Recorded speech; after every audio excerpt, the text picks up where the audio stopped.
नमस्कार. मी सर्वप्रथम सुधाकरराव कुलकर्णी स्मृती प्रतिष्ठानचे आभार मानते, की या विषयावर म्हणजे इतक्या महत्त्वाच्या विषयावर समाजाशी संवाद साधण्याची संधी त्यांनी आम्हाला दिली. आणि बहुतेक मला वाटतंय पोद्दार सरांनी बरेचसे मुद्दे कव्हर केलेलेच आहेत. तर मला दिलेला टॉपिक आहे तो म्हणजे कोविड किंवा कोरोना महामारीचा कुटुंब आणि समाजाच्या मानसिक आरोग्यावर झालेला परिणाम. तर जास्त वेळ न घालवता आपण पुढे जाऊया.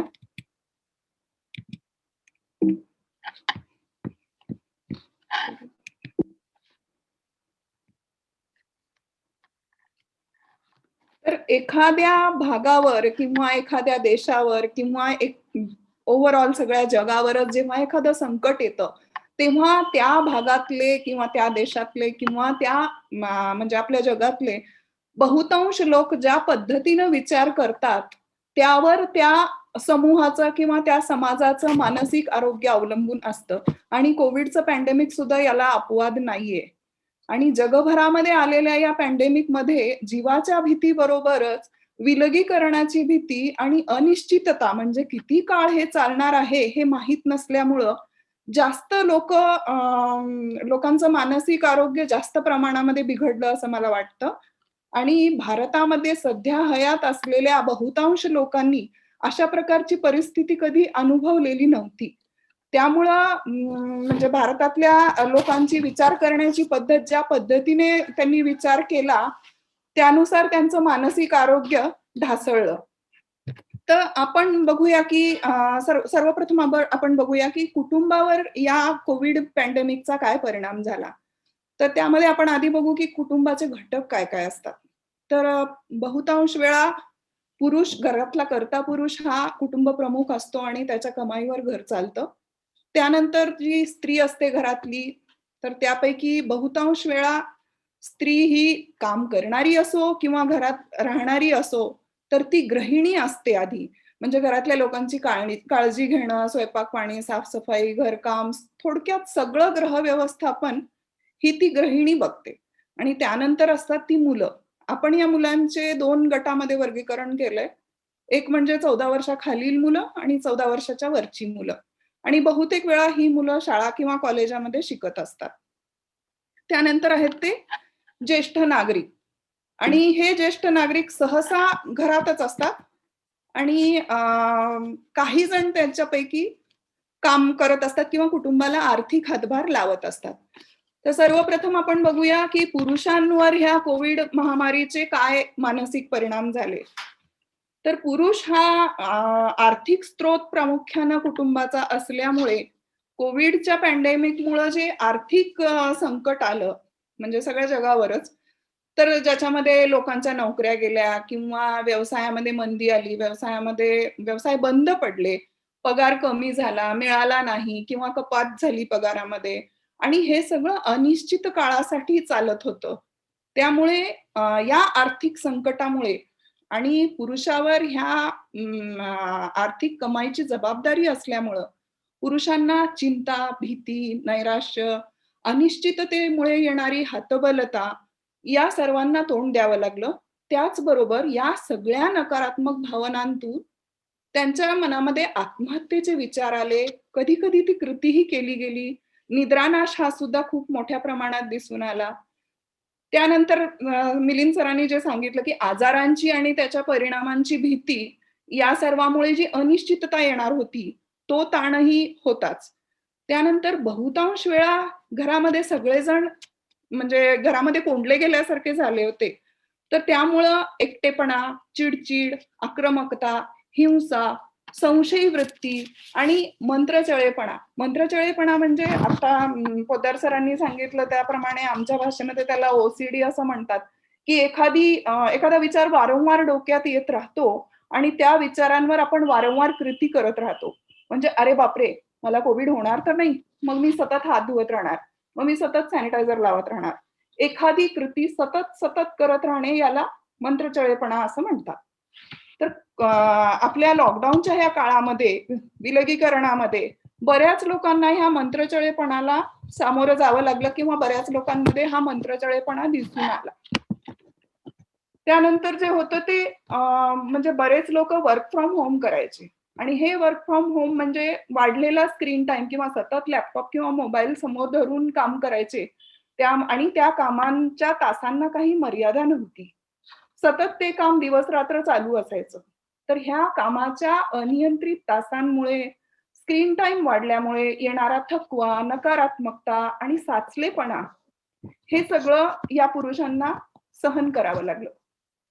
आणि मग काय झालं, की ह्या सगळ्या नकारात्मकतेमुळे अवेलेबल असलेली पुरुषांसाठी अवेलेबल असलेली, इझिली अवेलेबल असलेली गोष्ट म्हणजे व्यसनं. दारू किंवा इतर अंमली पदार्थ असतील, म्हणजे ज्याला आपण सबस्टन्स ॲडिक्शन म्हणू किंवा बिहेवियरल ॲडिक्शन सारखे प्रकार, की ज्याच्यामध्ये मोबाईल, इंटरनेट, पॉर्न किंवा गेम्स किंवा सोशल मीडिया यांचा अतिरेक असणं, हे प्रकार पुरुषांमध्ये प्रामुख्याने दिसायला लागले. आणि मग या सगळ्या नकारात्मकतेमुळे, नकारात्मक भावनांमुळे आणि व्यसनांमुळे जी सारासार विचारबुद्धी होती, ती नष्ट झाली आणि म्हणून आक्रमकता वाढली, फ्रस्ट्रेशन वाढलं आणि या सर्वामधनं कौटुंबिक हिंसाचार आणि लैंगिक छळ वाढला. घरातल्या बायकांचा असेल किंवा घरातल्या मुलांचा असेल. पण याला दुसरीही एक बाजू होती, की पुरुषांमध्ये ह्या ज्या नकारात्मक भावना साचल्या होत्या किंवा त्यांना इतका जास्त प्रमाणात जो ताणतणाव आला होता, तो ते व्यक्त करू शकले नाही. कारण बघा, आपल्याकडे जगभरामध्ये जवळपास पुरुषप्रधान संस्कृती आहे आणि म्हणून असं गृहीत धरलं जातं, की पुरुषांनी आपलं दुःख किंवा आपल्याला जी वाटणारी भीती आहे किंवा नकारात्मक भावना आहेत, त्या सहसा व्यक्त करू नयेत. म्हणजे आपण म्हणतो ना, "मर्द को दर्द नहीं होता" वगैरे. अशा प्रकारचे जे आपल्याकडे समज आहेत, त्यामुळे या पुरुषांनी व्यक्त होणं टाळलं किंवा ते व्यक्त होऊ शकले नाहीत. त्यांना सवयच नव्हती व्यक्त व्हायची. आणि मग हे व्यक्त होणं चुकीच्या पद्धतीने व्यक्त झालं. जसं की व्यसनं असतील किंवा कौटुंबिक हिंसाचार असेल किंवा लैंगिक छळ असेल. तर यानंतर आहे ते म्हणजे स्त्रियांवर झालेले मानसिक परिणाम.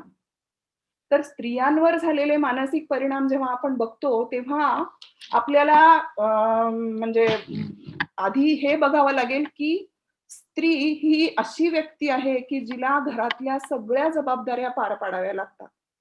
म्हणजे बऱ्याच ठिकाणी ती आर्थिक कमाईचाही स्रोत असते. पण तरीही तिला घरातल्या सगळ्याच जबाबदाऱ्या पार पाडाव्या लागतात.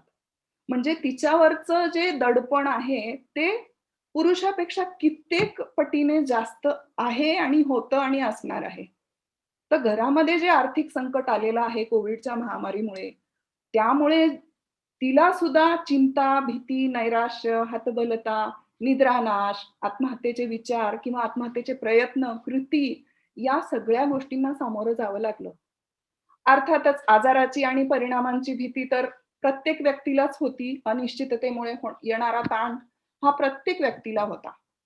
दुसरी महत्वाची गोष्ट ही झाली, की घरामध्ये मदतनीसांचा अभाव झाला आपल्या लॉकडाऊनमुळे आणि त्यामुळं सगळे लोकं घरात असल्यामुळं आधीच काम वाढलेलं होतं. मदतनीसांचा अभाव होता. त्यामुळे घरकाम, साफ-सफाई, स्वयंपाक-पाणी, वृद्ध आणि मुलांचे प्रश्न हाताळणे, सगळ्यांची काळजी घेणे, घरामध्ये कुणी आजारी पडलेलं असेल तर त्याचा आजारपण काढणे, या सगळ्या गोष्टी घरच्या स्त्रीला हाताळाव्या लागल्या, ज्यामुळं तिला प्रचंड ताण आला आणि काही ठिकाणी तर या ताणामुळे बर्नआउट सुद्धा झालं. बर्नआउट म्हणजे एखादं रबर जेव्हा आपण प्रमाणाबाहेर ताणतो, तेव्हा ते शेवटी तुटतं. तर तशा प्रकारे बऱ्याच स्त्रियांचं मानसिक धैर्य तुटून गेलं या सगळ्या प्रकारामध्ये. त्यानंतर महत्वाची गोष्ट होती ती म्हणजे कौटुंबिक हिंसाचार. म्हणजे घरच्या पुरुषाची मानसिक स्थिती तणावग्रस्त असल्यामुळे किंवा तो नकारात्मक भावनांमध्ये अडकलेला असल्यामुळे त्याच्या राग, चिडचिड, व्यसन, आक्रमकता आणि हिंसा या सगळ्या गोष्टींना घरची स्त्री बळी पडली. म्हणजे प्रशासन आपल्याला सांगायचं, की स्टे होम, स्टे सेफ. पण या स्त्रियांसाठी हे वाक्य अगदी खोटं ठरलं. उलटं त्यांचं घरी राहणं त्यांच्यासाठी सुरक्षित नव्हतं. आणि मग काही ठिकाणी लैंगिक छळाच्या पण अ, लैंगिक छळासारख्या पण गोष्टी झाल्या. पुरुषाचा राग आणि आक्रमकता आणि वाढलेली व्यसनं यामुळे हा लैंगिक छळ वाढला. आपण जर आकडेवारी बघितली, तर कोविड पॅन्डेमिकच्या आधी आणि कोविड पॅन्डेमिकच्या नंतर जगभरामध्ये कौटुंबिक हिंसाचार आणि लैंगिक छळाच्या घटनांमध्ये प्रचंड प्रमाणामध्ये वाढ झालेली आहे आणि ही अतिशय वाईट आणि खेदाची गोष्ट आहे. त्यानंतर या सगळ्यामधून बऱ्याच स्त्रियांना नको असलेल्या गर्भारपणाला सामोरं जावं लागलं आणि मग कोविड काळामध्ये जे लॉकडाऊन होतं, त्यामुळे गर्भपात करणं हे इतकं सोपं नव्हतं. बाहेर पडताही येत नव्हतं आणि ते तितकं सुरक्षितही नव्हतं. त्यामुळे मग बऱ्याच स्त्रियांनी काय केलं, तर मूल जन्माला घालण्याचा पर्याय स्वीकारला आणि मग नाईलाजानं त्यांना ह्या सगळ्या प्रोसेसमधनं जावं लागलं. त्यातूनही काही स्त्रियांनी असुरक्षित गर्भपाताचे पर्याय स्वीकारले, की ज्यामुळं त्यांच्या शरीरावरही वाईट परिणाम झाले आणि या सगळ्या नको असलेल्या गर्भारपणाचा, गर्भपाताचा, बाळंतपणाचा या बायकांच्या मनस्थितीवर अतिशय वाईट परिणाम झाला आणि त्यांना येणारा ताण कित्येक पटीने वाढला. आणि या सगळ्यामधला मला महत्त्वाचा मुद्दा हा सांगावासा वाटतोय, की आपल्या मानसिक आरोग्याकडे लक्ष देणं महत्त्वाचं आहे, हे घरच्या स्त्रीला कधी जाणवलंच नाही या सगळ्या गोंधळांमध्ये. कारण म्हणजे बाकीच्या प्रश्नांनाच तिने जास्तीत जास्त महत्त्व दिलं. म्हणजे घरकाम असो किंवा घरातल्या लोकांची आजारपणं असो किंवा कोविड पॅन्डेमिकमुळे जे आलेलं आर्थिक संकट आहे ते असो किंवा वृद्धांचे आणि मुलांचे प्रश्न असो, नवऱ्याचं व्यसन असो, या सगळ्या गोष्टी तिला जास्त महत्त्वाच्या वाटल्या. त्यामुळे तिनं स्वतःच्या मानसिक आरोग्याकडे कंप्लीट दुर्लक्ष केलं किंवा मदतही मागितली नाही. आणि मग या घुसमटलेल्या वातावरणात किंवा ही जी तिची भावनिक घुसमट झाली, ती कुठेतरी शारीरिक तक्रारींमधनं बाहेर आली, ज्याला आम्ही सायकोसोमॅटिक डिसऑर्डर्स म्हणतो. म्हणजे शारीरिक तक्रारी सुरू होणं. दाबलेल्या नकारात्मक भावनांमुळे शारीरिक तक्रारी जेव्हा होतात, तेव्हा त्या खूप वेगवेगळ्या प्रकारच्या असतात. धड होते, निद्रानाश होतो, डोकेदुखी होते, अंगदुखी होते, पोटदुखी अशा म्हणजे त्याचा स्पेक्ट्रम आहे. खूप काही तक्रारी यामध्ये येतात. अगदी ब्लड प्रेशर वाढण्यापर्यंतच्या गोष्टी याच्यामध्ये येतात.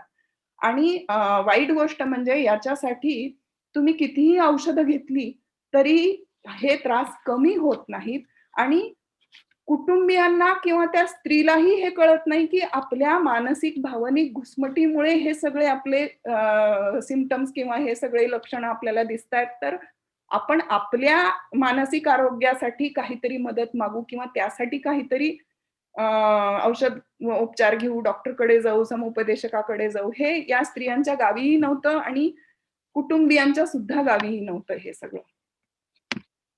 त्यानंतर आपण बघूया, की कोविड महामारीचे मुलांवर झालेले मानसिक परिणाम.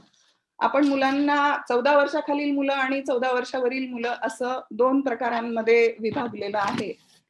तर 14 वर्षाखालील मुलांमध्ये अ, कोविडमुळे काय झालं, की अचानक सगळी मुलं जी बाहेर शाळा कॉलेजामध्ये जात होती, त्यांना अचानक सक्तीने घरात बसावं लागलं. आणि मित्रांशी जे इंटरॅक्शन होतं, बाहेर जाऊन मित्रांशी खेळणं होतं, मैदानावर जाऊन खेळणं होतं, हे सगळं बंद झालं. आणि मग काय झालं, की हाताशी असलेल्या मोबाईलकडे मुलं वळली. अर्थात ऑनलाईन शाळा किंवा शिक्षण हे त्याला कारण होतंच. पण ते कारण एकीकडे राहिलं आणि मोबाईलचा वापर दुसऱ्याच गोष्टींसाठी सुरू झाला. तर 14 वर्षाखालील मुलांमध्ये विशेष करून बेचैनी, चिड एकलकोंडेपणा आणि अटेन्शन सीकिंग बिहेवियर म्हणतो आम्ही त्याला, की लक्ष वेधून घेण्यासाठी मुद्दाम आक्रमक वागणे, मुद्दाम चुका करणे, भावंडांशी भांडणे, ह्या गोष्टी सुरू झाल्या. सतत मोबाईल समोर बसल्यामुळं आणि व्यायामाच्या अभावामुळं वजन वाढलं, नकारात्मकता वाढली आणि आभासी जगाची सवय लागली. म्हणजे आपल्या भोवती जे काय चालू आहे ते वास्तव त्यांनी नाकारलं आणि पडद्यावर जे काही चालू आहे तेच वास्तव आहे असं गृहीत धरलं. या सगळ्यामध्ये मला अतिशय खेदानं सांगावसं वाटतं, की 14 वर्षाखालील मुलांमध्ये मोठ्यांकडून होणारा शारीरिक आणि लैंगिक छळ सुद्धा मोठ्या प्रमाणावर वाढला, की ज्यामुळं त्या मुलांच्या कोवळ्या बालमनावर इतका विपरीत परिणाम झाला आणि त्यामुळे त्यांच्या व्यक्तिमत्त्वाच्या जडण-घडणच त्यांची बिघडली आणि त्यांची व्यक्तिमत्व चुकीच्या दिशेने घडली गेली. त्यानंतर आहेत की 14 वर्षाच्या वरील मुलांमध्ये जे परिणाम दिसले ते. यांच्यामध्ये तर कसं आहे, की या मुलांना सततच हाताशी मोबाईल, टीव्ही, इंटरनेट सगळं होतं. त्यामुळे मोबाईल, इंटरनेट, टीव्ही यांचा वापर वाढला, की ज्याच्यामधून ऑनलाईन गेम्स, नको त्या पॉर्न साइट्स बघणे, सोशल मीडियावर सतत सक्रिय राहणे आणि ओ-टी-टी प्लॅटफॉर्मवर सध्या म्हणजे काहीही कंटेंट हे सेन्सॉर न होता दाखवलं जातंय, की ज्यामुळं या मुलांना नको त्या वयात नको त्या गोष्टी नको तितक्या प्रमाणामध्ये बघायला मिळाल्या. आणि या सगळ्यामुळे नकारात्मकता वाढली. आक्रमकता आणि हिंसाचार योग्य वाटू लागला या मुलांना. कारण ही कोवळ्या वयातली मुलं आहेत. त्यांच्या व्यक्तिमत्त्वाची जडण-घडण सुद्धा चुकीच्या दिशेने गेली. त्यांनाही आभासी जग खरं वाटू लागलं. घरामध्ये काय चालू आहे? आपण कुठल्या समस्येला तोंड देतोय? आपल्या घरामध्ये आर्थिक अडचणी काय आहेत? त्यानुसार आपण कसं वागलं पाहिजे? या सगळ्या गोष्टी या मुलांनी झुगारून दिल्या आणि त्यांची जी एक कॉलेजला किंवा शाळेला जातानाची एक जी शिस्तबद्ध दिनचर्या होती, ती सगळी बेशिस्त झाली. आळस आला. केव्हाही झोपायचं, केव्हाही उठायचं, कधीही जेवायचं, कितीही प्रमाणात जेवायचं, काहीही जेवायचं. या सगळ्या गोष्टी सुरू झाल्या. त्यानंतर त्यांच्यामध्ये बेचैनी आणि फ्रस्ट्रेशन सुद्धा दिसून आलं. बऱ्याच मुलांमध्ये चिंता, भीती, नैराश्य, आत्महत्येचे विचार, प्रयत्नही केले गेले. कधी-कधी ते सफलही झाले. मंत्रचळेपणा म्हणजे मी जे आता सांगितलं, की सतत एखादी कृती करत राहणं. म्हणजे मंत्रचळेपणामध्ये नुसती साफ-सफाई येत नाही, तर बाकीच्याही बऱ्याच गोष्टी येतात, की ज्या या मुलांमध्ये दिसून आल्या. त्यानंतर व्यसनांचं प्रमाण वाढलं, ज्याच्यामध्ये बिहेवियरल आणि सबस्टन्स दोन्हीही व्यसनं होती. म्हणजे मोबाईल आणि इंटरनेटचं ॲडिक्शन आणि दारू किंवा तत्सम अंमली पदार्थ यांचं व्यसन हे सुद्धा सुरू झालं. त्यानंतर शिक्षण आणि करिअर याचं या मुलांना महत्त्व न वाटेनासं झालं आणि क्रिएटिव्हिटी कमी झाली मुलांची. त्यातूनही काही मुलांच्या घरांमध्ये हिंसाचार आणि लैंगिक छळ जो चालू होता, तो बघून ती मुलं आक्रमक झाली किंवा त्यांच्या मनामध्ये आक्रमकता, राग हा बऱ्याच प्रमाणामध्ये धुमसत राहिला किंवा काही मुलांनी व्यक्त केला किंवा अ,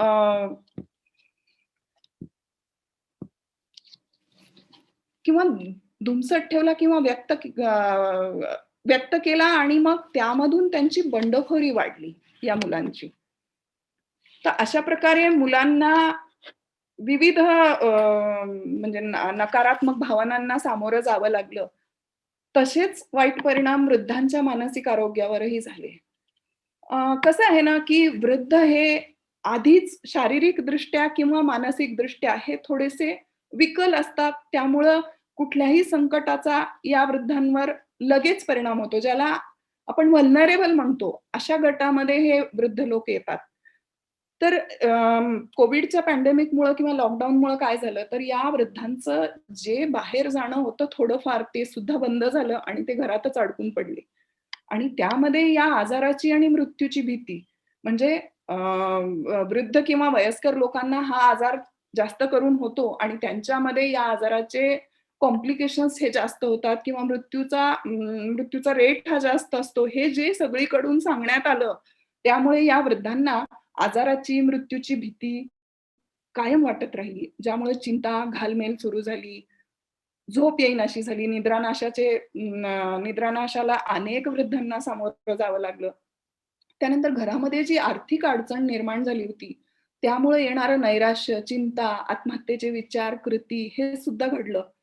आणि दुसरी महत्त्वाची गोष्ट म्हणजे आपण पाहिलंच असेल, की बहुतांश वृद्ध जे घरामध्ये असतात, ते टीव्हीवर सतत काही ना काहीतरी बघत असतात. त्यांना सवय असते ती.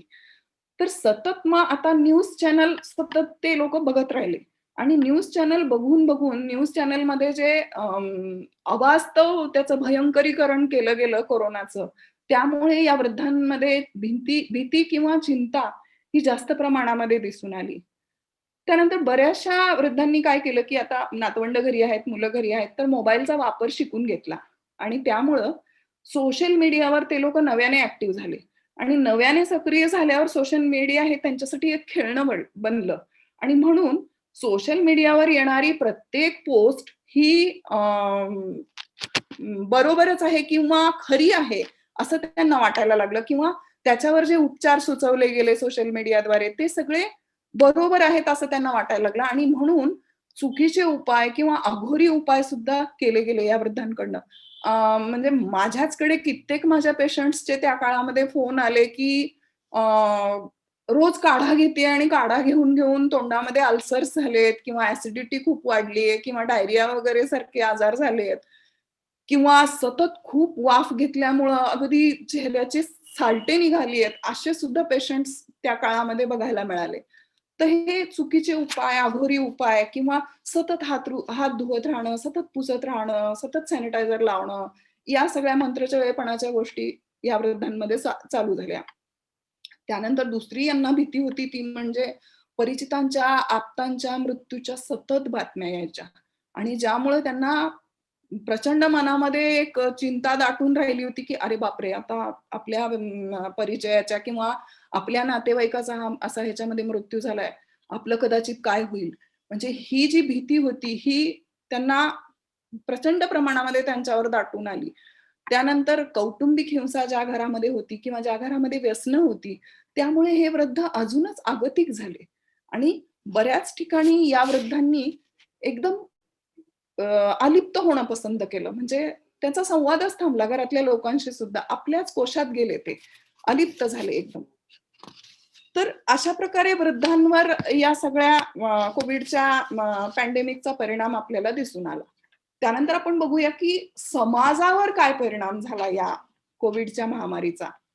तर म्हणजे आपली जी वर्ल्ड हेल्थ ऑर्गनायझेशन आहे किंवा WHO ज्याला म्हणतो आपण, तर त्यांनी असं जाहीर केलं, की कोरोना व्हायरस ज्या वेगाने पसरला, त्याही पेक्षा अधिक वेगाने कोरोना व्हायरस विषयी चुकीची माहिती पसरली सोशल मीडियावर. ज्याला WHOनी कोरोना व्हायरस इन्फोडेमिक असं नाव दिलं. पॅन्डेमिक सारखा हा इन्फोडेमिक होता, की ज्याच्यामधून चुकीची माहिती, खोटी माहिती, अपप्रचार करणारी माहिती पसरवली गेली, की ज्यामुळे समाजामध्ये भीती, चिंता, नैराश्य याची लहर आली. हतबलता, पॅनिक झाले बरेचसे लोकं, चुकीचे उपचार करायला लागले, चुकीच्या प्रतिबंधक योजना करायला लागले. त्यामध्ये अजून एक महत्त्वाची गोष्ट म्हणजे बऱ्याच ठिकाणी ना, की अगदी ऑथेंटिक लिंक्स वगैरे दिल्यासारख्या देऊन या लोकांनी अशी माहिती पसरवली, की हा आजार अस्तित्वातच नाही. साध्या सर्दी खोकल्याने कोणी मरतं का? मग ही मुद्दाम एखाद्या देशाची, एखाद्या कंपनीची किंवा एखाद्या संस्थेची किंवा काही ठराविक लोकांची ही मुद्दाम चाललेली चाल आहे आणि हा आजार अस्तित्वाचाच नाही. अशा प्रकारची माहिती सोशल मीडियावर पसरवली गेली, ज्यामुळे बराच मोठा वर्ग असा होता, की तो मानायचा की हा आजार नाहीच आहे. आणि त्यामुळं हे लोकं बाहेर जी खबरदारी न घेता वावरले, त्यामुळं आजार पसरवण्यास किंवा हे पॅन्डेमिक पसरण्यास जास्त मदत झाली. त्याच्यानंतर डॉक्टरांबद्दल आणि प्रशासनाबद्दल पण खूप गैरसमज पसरवले गेले सोशल मीडियाद्वारे, की ज्याच्यामध्ये असं होतं, की मुद्दाम टेस्ट पॉझिटिव्ह दाखवतात, मुद्दाम ॲडमिशन करतात, मुद्दाम व्हेंटिलेटर लावतात किंवा मृत व्यक्तीला सुद्धा व्हेंटिलेटर लावून ठेवतात आणि बिलं काढतात. हाईट म्हणजे मीच ऐकलेलं आहे. माझीच एक पेशंट मला सांगत होती, की "नाही मॅडम, ते टेस्ट मुद्दाम पॉझिटिव्ह दाखवतात आणि मग ॲडमिट करतात आणि तिथे नातेवाईक तर येतच नाहीत आणि मग तिथे पालथं टाकतात बेडवर आणि पाठीमागून तुमची किडनी काढून घेतात आणि मग तुम्हाला मारून टाकलं जातं आणि मग तिकडच्या तिकडे तुमचं दफन केलं जातं." म्हणजे किडनी काढण्यासाठी टेस्ट पॉझिटिव्ह दाखवतात. इतक्या भयंकर प्रकारे चुकीची माहिती कोरोनाबद्दल पसरवली गेली, की ज्यामुळं लोकांच्या मनामध्ये टेस्ट करण्याबद्दल अनास्था होती, अविश्वास होता. टेस्ट पॉझिटिव्ह आली तरी लोकांना वाटायचं, की नाही माझी टेस्ट पॉझिटिव्ह येणं शक्यच नाही. ही मुद्दाम पॉझिटिव्ह दाखवलेली आहे. साधी सर्दी तर आहे मला. पोद्दार सरांनी जसं सांगितलं तसंच पेशंट सांगायचे, की नाही 2 दिवस झाले आईस्क्रीम खाल्लं होतं, थंड पाणी प्यायलं होतं किंवा बाहेर झोपलो होतो. हे अशा प्रकारचेच लोकांचे समज राहिले, की मला कोरोना होणं शक्यच नाही. आणि मग या लोकांनी बेपर्वाईने समाजामध्ये वावरून हा आजार पसरवला. आणि त्यामुळं डॉक्टरांबद्दल आणि प्रशासनाबद्दल गैरसमज पसरवल्यामुळं बहुतेक समाजामधल्या बऱ्याच लोकांमध्ये या प्रशासनाबद्दल आणि डॉक्टरांबद्दल राग, अविश्वास, तिरस्कार निर्माण झाला आणि त्यामुळं डॉक्टरांना मारहाण करण्याचे किंवा हेल्थ वर्कर्सना मारहाण करण्याचे, हॉस्पिटलमध्ये तोडफोड करण्याचे, हे असे किंवा नियम तोडणे वगैरे असे प्रकार सर्रास सुरू झाले.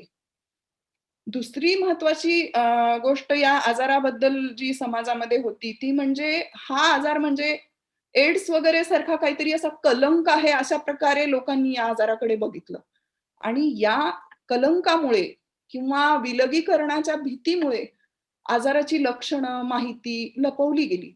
बरेच जण पुण्या-मुंबईवरून त्या काळामध्ये प्रवास करून ग्रामीण भागामध्ये आले. मात्र प्रवास करून आल्यानंतरची माहिती त्यांनी प्रशासनाला दिली नाही किंवा टेस्ट केली नाही, की ज्यामुळे खेडोपाडी हा आजार पसरवण्यासाठी खूप मदत झाली आणि म्हणून हा आजार जास्त प्रमाणामध्ये पसरला. त्यानंतर या सगळ्या गोष्टींमुळं परस्पराविषयी संशयी वृत्ती निर्माण झाली, अविश्वास निर्माण झाला, सहकार्याची भावना कमी झाली लोकांमधली. आणि जे लोकं विलगीकरण केंद्रामध्ये राहायचे, त्या लोकांमध्ये सुद्धा नकारात्मकता निर्माण झाली. सरांनी आता सांगितलंच विलगीकरण केंद्रामध्ये असलेल्या लोकांमध्ये काय-काय मानसिक समस्या दिसल्या त्याच्याबद्दल आपण आत्ताच बघितलेलं आहे. तर या सगळ्या प्रकारामध्ये काय झालं, की आपण बऱ्याच अंशी 2 टोकांची मानसिकता बघितली लोकांची, की ज्याच्यामध्ये अति काळजी करणारे लोकं होते, की जे सतत हात धुवायचे, सतत मास्क लावायचे, शील्ड लावायचे, वरून एप्रॉन घालायचे, हे घाल, ते घाल, सगळं करायचे. अतिशय काळजी घेणारे हे लोक होते, की ज्याच्यामुळे ते चिंतेनेच अर्धमेले झाले. आणि दुसरीकडे होते ते अति निष्काळजी लोकं, की जे इन्फेक्शन असताना सुद्धा बाहेर विदाऊट मास्क फिरायचे, सॅनिटायझर वापरायचे नाही, गर्दीच्या ठिकाणी जायचे, की ज्या लोकांमुळे कोरोना पसरण्यामध्ये कोरोना पसरण्यास मदत झाली. आणि चुकीच्या माहितीमुळं लोकांमध्ये एक अलिप्तपणा तयार झाला आणि सहवेदना किंवा ज्याला आपण एम्पॅथी किंवा आस्था म्हणू, ती बऱ्याच प्रमाणामध्ये कमी झाली. म्हणजे लोकं स्वार्थी बनले ह्या सगळ्या गोष्टींमुळे.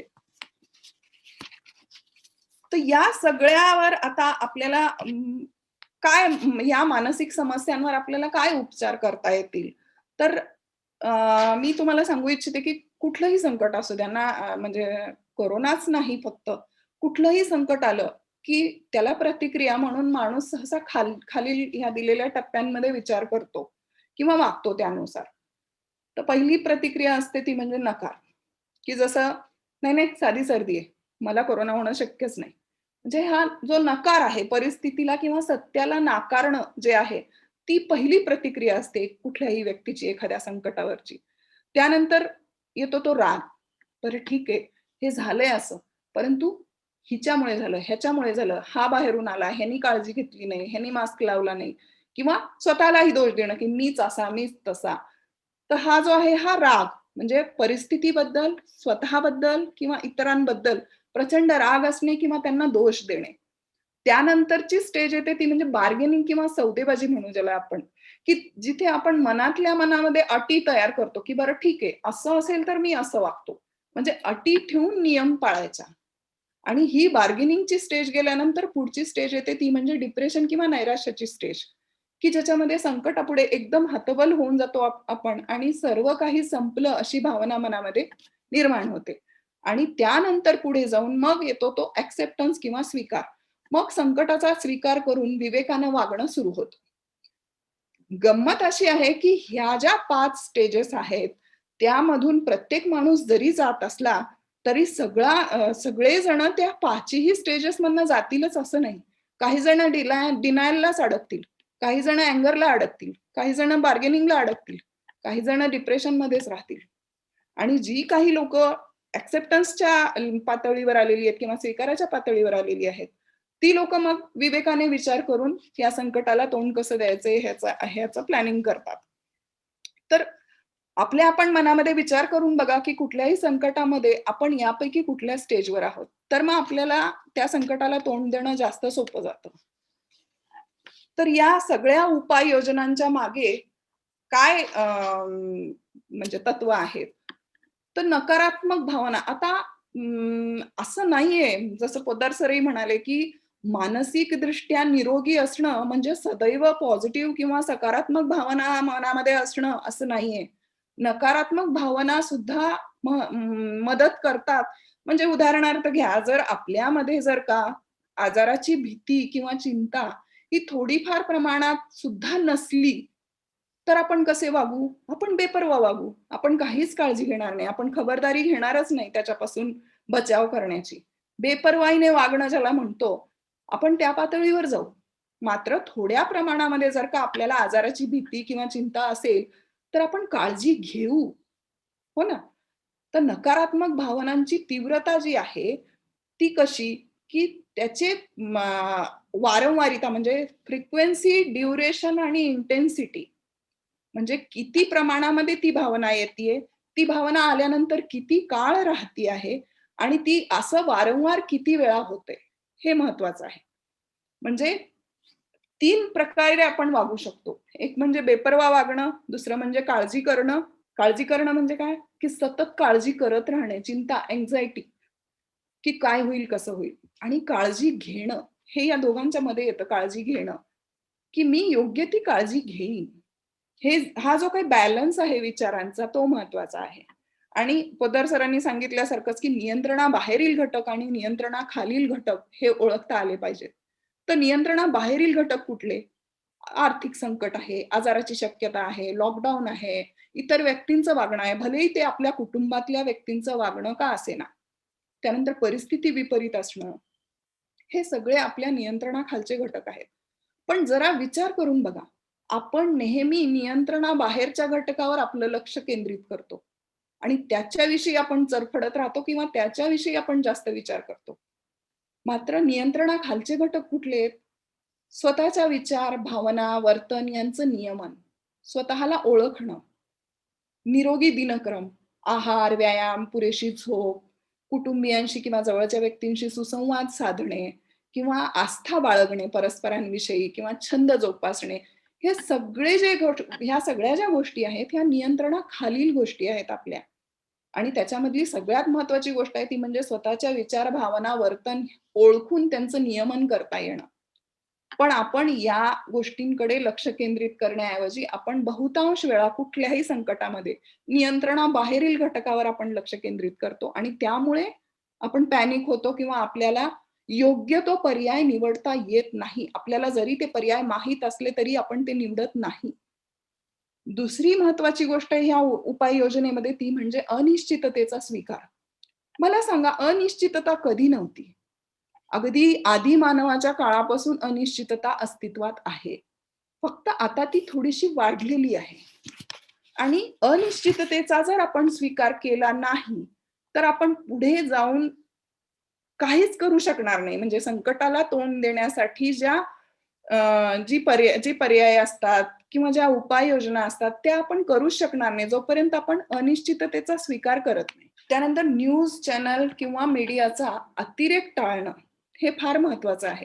सतत न्यूज चॅनल त्यांचा टी-आर-पी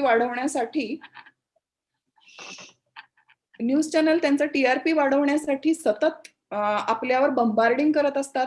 म्हणजे भयंकरीकरण करत असतात. मी थोडक्यात तुम्हाला एका शब्दात सांगते, की जी गोष्ट 4 आणे असते ती ₹1 करून सांगतात ते लोक आणि त्यामुळं आपल्यावर त्याचा वाईट परिणाम होतो. त्यामुळं न्यूज चॅनल आणि मीडिया यांचा अतिरेक टाळलेला बरा. त्यानंतर सरांनी जे सांगितलं तेच मी सांगते, की आरोग्यदायी जीवनशैली ठेवायची आहे, वेळापत्रक पाळायचंय, शिस्त पाळायची आहे. आहार, व्यायाम, झोप म्हणजे संतुलित आहार घेणं, रोज काहीतरी एक्सरसाइज करणं. व्यायामामुळे एंडॉर्फिन्स नावाचे हॅपी हार्मोन्स स्त्रवतात, की ज्यामुळं आपल्या मनातलं डिप्रेशन किंवा नकारात्मक भावना दूर व्हायला मदत होते. योग्य झोप घेणं हे मानसिक आणि शारीरिक दोन्ही स्वास्थ्यासाठी ते महत्वाचं आहे. त्यानंतर आहे प्राणायाम, दीर्घ श्वसन, ओंकार, ध्यानधारणा. या सर्वांचा म्हणजे या सर्वांचं महत्व खूप अनन्यसाधारण आहे. आपल्याकडे काय झालेलं आहे, की हे शब्द ऐकून खूप घिसेपिटे झालेले आहेत. त्याच्यामुळे ह्याचं महत्वच कमी होऊन गेलंय. पण ध्यानधारणेसारख्या गोष्टी आणि सुदैवाने आपल्याला YouTube सारखे चॅनल्स म्हणा किंवा इंटरनेट म्हणा, या फॅसिलिटीज आपल्याला आपल्या हाताशी आहेत, आपल्या बोटांशी आहेत ह्या गोष्टी, की ज्याचा आपण योग्य पद्धतीने वापर करून घेऊ शकतो. म्हणजे मोबाईल किंवा इंटरनेट या गोष्टीचा स्वतःच्या विकासासाठी किंवा आपलं मानसिक, शारीरिक आरोग्य टिकवण्यासाठी सुद्धा आपण योग्य पद्धतीने वापर करून घेऊ शकतो. तो करून घेता आला पाहिजे. तर YouTube सारख्या चॅनलवर भरपूर व्हिडिओज आहेत, ऑडिओज आहेत ध्यानाचे, की जे निद्रानाशासाठी सुद्धा उपयोगी आहेत, स्ट्रेससाठी सुद्धा, तणावासाठी सुद्धा उपयोगी आहेत. त्यानंतर पुढची गोष्ट आहे ती म्हणजे व्यसनापासून लांब राहणे. द नुसतं व्यसनांपासून लांब राहणे असं म्हणून चालत नाही. तर ती जी पोकळी आहे वेळेची किंवा आपल्या विचारांमध्ये किंवा मनामध्ये जी पोकळी निर्माण झालेली आहे, ती आपण कशाने भरून काढतो ते महत्वाचं आहे. जर का ती वेळेची पोकळी तशीच राहिली, तर मग आपण व्यसनांकडे वळू. तर सकारात्मक आपल्याला काय-काय गोष्टी करता येतील, प्रॉडक्टिव्ह किंवा क्रिएटिव्ह गोष्टी ज्या काय करता येतील किंवा आत्मविकास कुठल्या पद्धतीने करता येईल, याचा जर विचार केला, तर व्यसनांची गरज सुद्धा भासणार नाही. त्यानंतर आहे ती म्हणजे विकासाची संधी. तर एरवी आपण थांबून स्वतःबद्दल विचार करून स्वतःचा जागरूकपणे शोध घेतला असता का? नाही ना. मग आता आपल्याला कोव्हिडमुळे ही संधी मिळालेली आहे, आपल्याला वेळ मिळालेला आहे, तर आपण स्वतःमध्ये डोकावून बघू शकतो, की माझ्यामध्ये काय आहे? तर ज्याला आपण आमच्या भाषेमध्ये स्वॉट एनालिसिस म्हणतात, की ज्याच्यामध्ये हे एक शॉर्ट फॉर्म आहे. येस म्हणजे स्ट्रेंग्थ आहे. स्ट्रेंग्थ म्हणजे माझी बलस्थानं काय आहेत? किंवा माझ्या जमेच्या बाजू काय आहेत माझ्या आयुष्यातल्या? तर त्यांची यादी करायची. त्याच्यानंतर आहे ते वीकनेसेस, की माझे कमजोर किंवा माझे दोष काय आहेत? किंवा माझ्या वीक बाजू कोणत्या आहेत? त्या प्रांजळपणे लिहून काढायच्या. त्यानंतर आहेत अपॉर्च्युनिटीज, की माझ्यासाठी काय-काय संधी आहेत या काळामध्ये पुढे? आणि टी म्हणजे थ्रेट्स, की मला काय-काय धोके दिसतायत आत्ताच्या परिस्थितीमध्ये. तर या सगळ्याचा विवेकाने जर विचार केला, तर आपण जास्तीत जास्त चांगल्या पद्धतीनं ही परिस्थिती हाताळू शकतो किंवा आपण स्वतःचा विकास सुद्धा करून घेऊ शकतो. तुम्ही ह्या बाजूच्या दिलेल्या चित्रात बघत असाल, की ही जी मुलगी आहे, ती शिडीवरून वर चढली ती आणि ती स्वतःच्या मेंदूला म्हणजे पाणी देतीये. म्हणजे स्वतःचं मानसिक आरोग्य जपतीये किंवा मानसिक आरोग्य सांभाळतीये. तर त्यासाठी तिला शिड्या चढून वर जावं लागलेलं आहे. म्हणजे काहीतरी तुम्हाला एफर्ट्स घेतले पाहिजेत, काहीतरी तुम्हाला प्रयत्न केले पाहिजेत स्वतःच्या विकासासाठी किंवा स्वतःच्या मानसिक आरोग्यासाठी किंवा स्वतःच्या शारीरिक आरोग्यासाठी सुद्धा. तर वेगवेगळ्या प्रकारचे छंद आहेत. जसं सरांनी सांगितलं, की वाचन, लेखन, गायन कित्येक छंद आहेत. चित्रकला आहे, कुठली कलाकुसर करणं असेल, म्हणजे भरपूर छंदांची यादी अमर्याद आहे.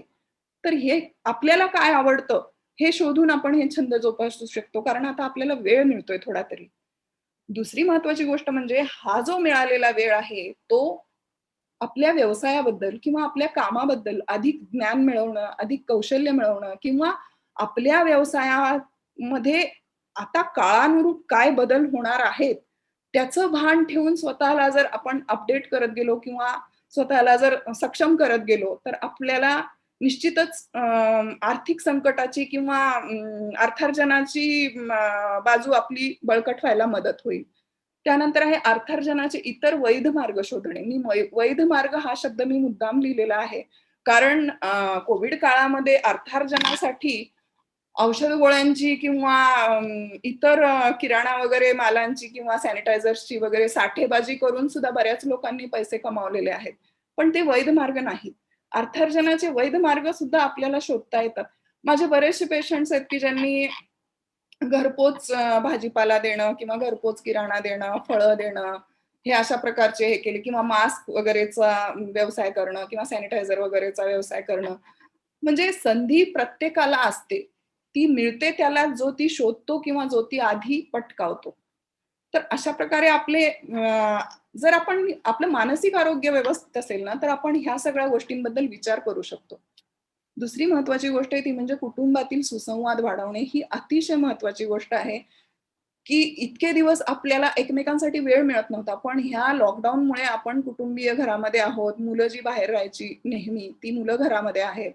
तर ही एक संधी आहे आपल्याला, की आपल्या मधलं नातं काय म्हणू त्याला घट्ट करण्याची. तर कुटुंबातली सुसंवाद आपण कशा पद्धतीने वाढवू शकतो? एकत्र जेवणे, एकत्र एखादा चित्रपट बघणे चांगला किंवा गप्पा मारणे, काही बैठे खेळ खेळणे किंवा बॅडमिंटन वगैरे सारखे अंगणामध्ये काही खेळ खेळता आले तर ते खेळू शकतो.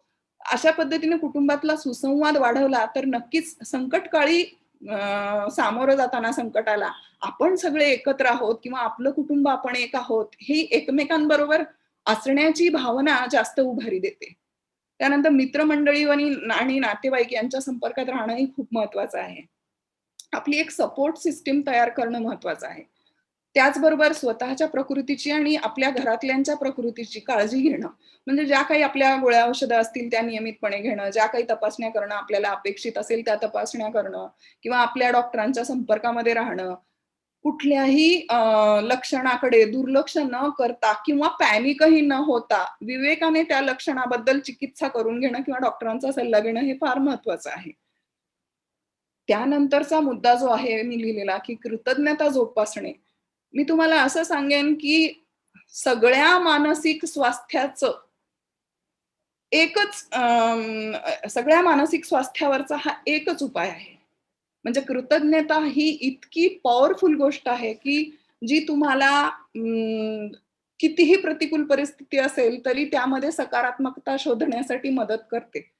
म्हणजे साधा विचार करा तुम्ही, की मी ज्या घरात राहतो ते घर, मी जे जेवतोय ते जेवण किंवा माझ्या घरी ज्या काही वस्तू येतायत, दूध, किराणा वगैरे जे काही मला मिळतंय, जी औषधं मला मिळतायत, जी वैद्यकीय सेवा मला मिळतीये, या सगळ्या छोट्या गोष्टीबद्दल जर आपण कृतज्ञता जोपासली, तर जगणं फार सोपं होतं.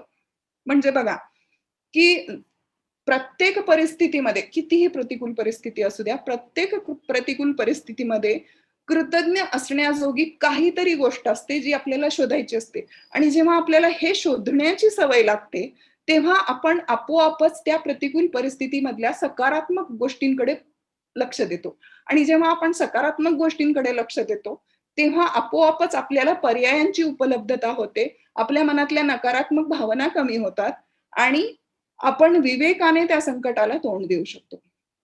दुसरा एक म्हणजे ह्या 2 ओळी आहेत त्या ॲक्चुअली त्या मला तुम्हाला सांगायच्या आहेत. ज्येष्ठ सायकियाट्रिस्ट डॉक्टर सुनंदा अवचट ज्या मुक्तांगणच्या फाउंडर होत्या, त्यांची हे वाक्य आहेत, की "तरी बरं आणि फार फार तर काय होईल."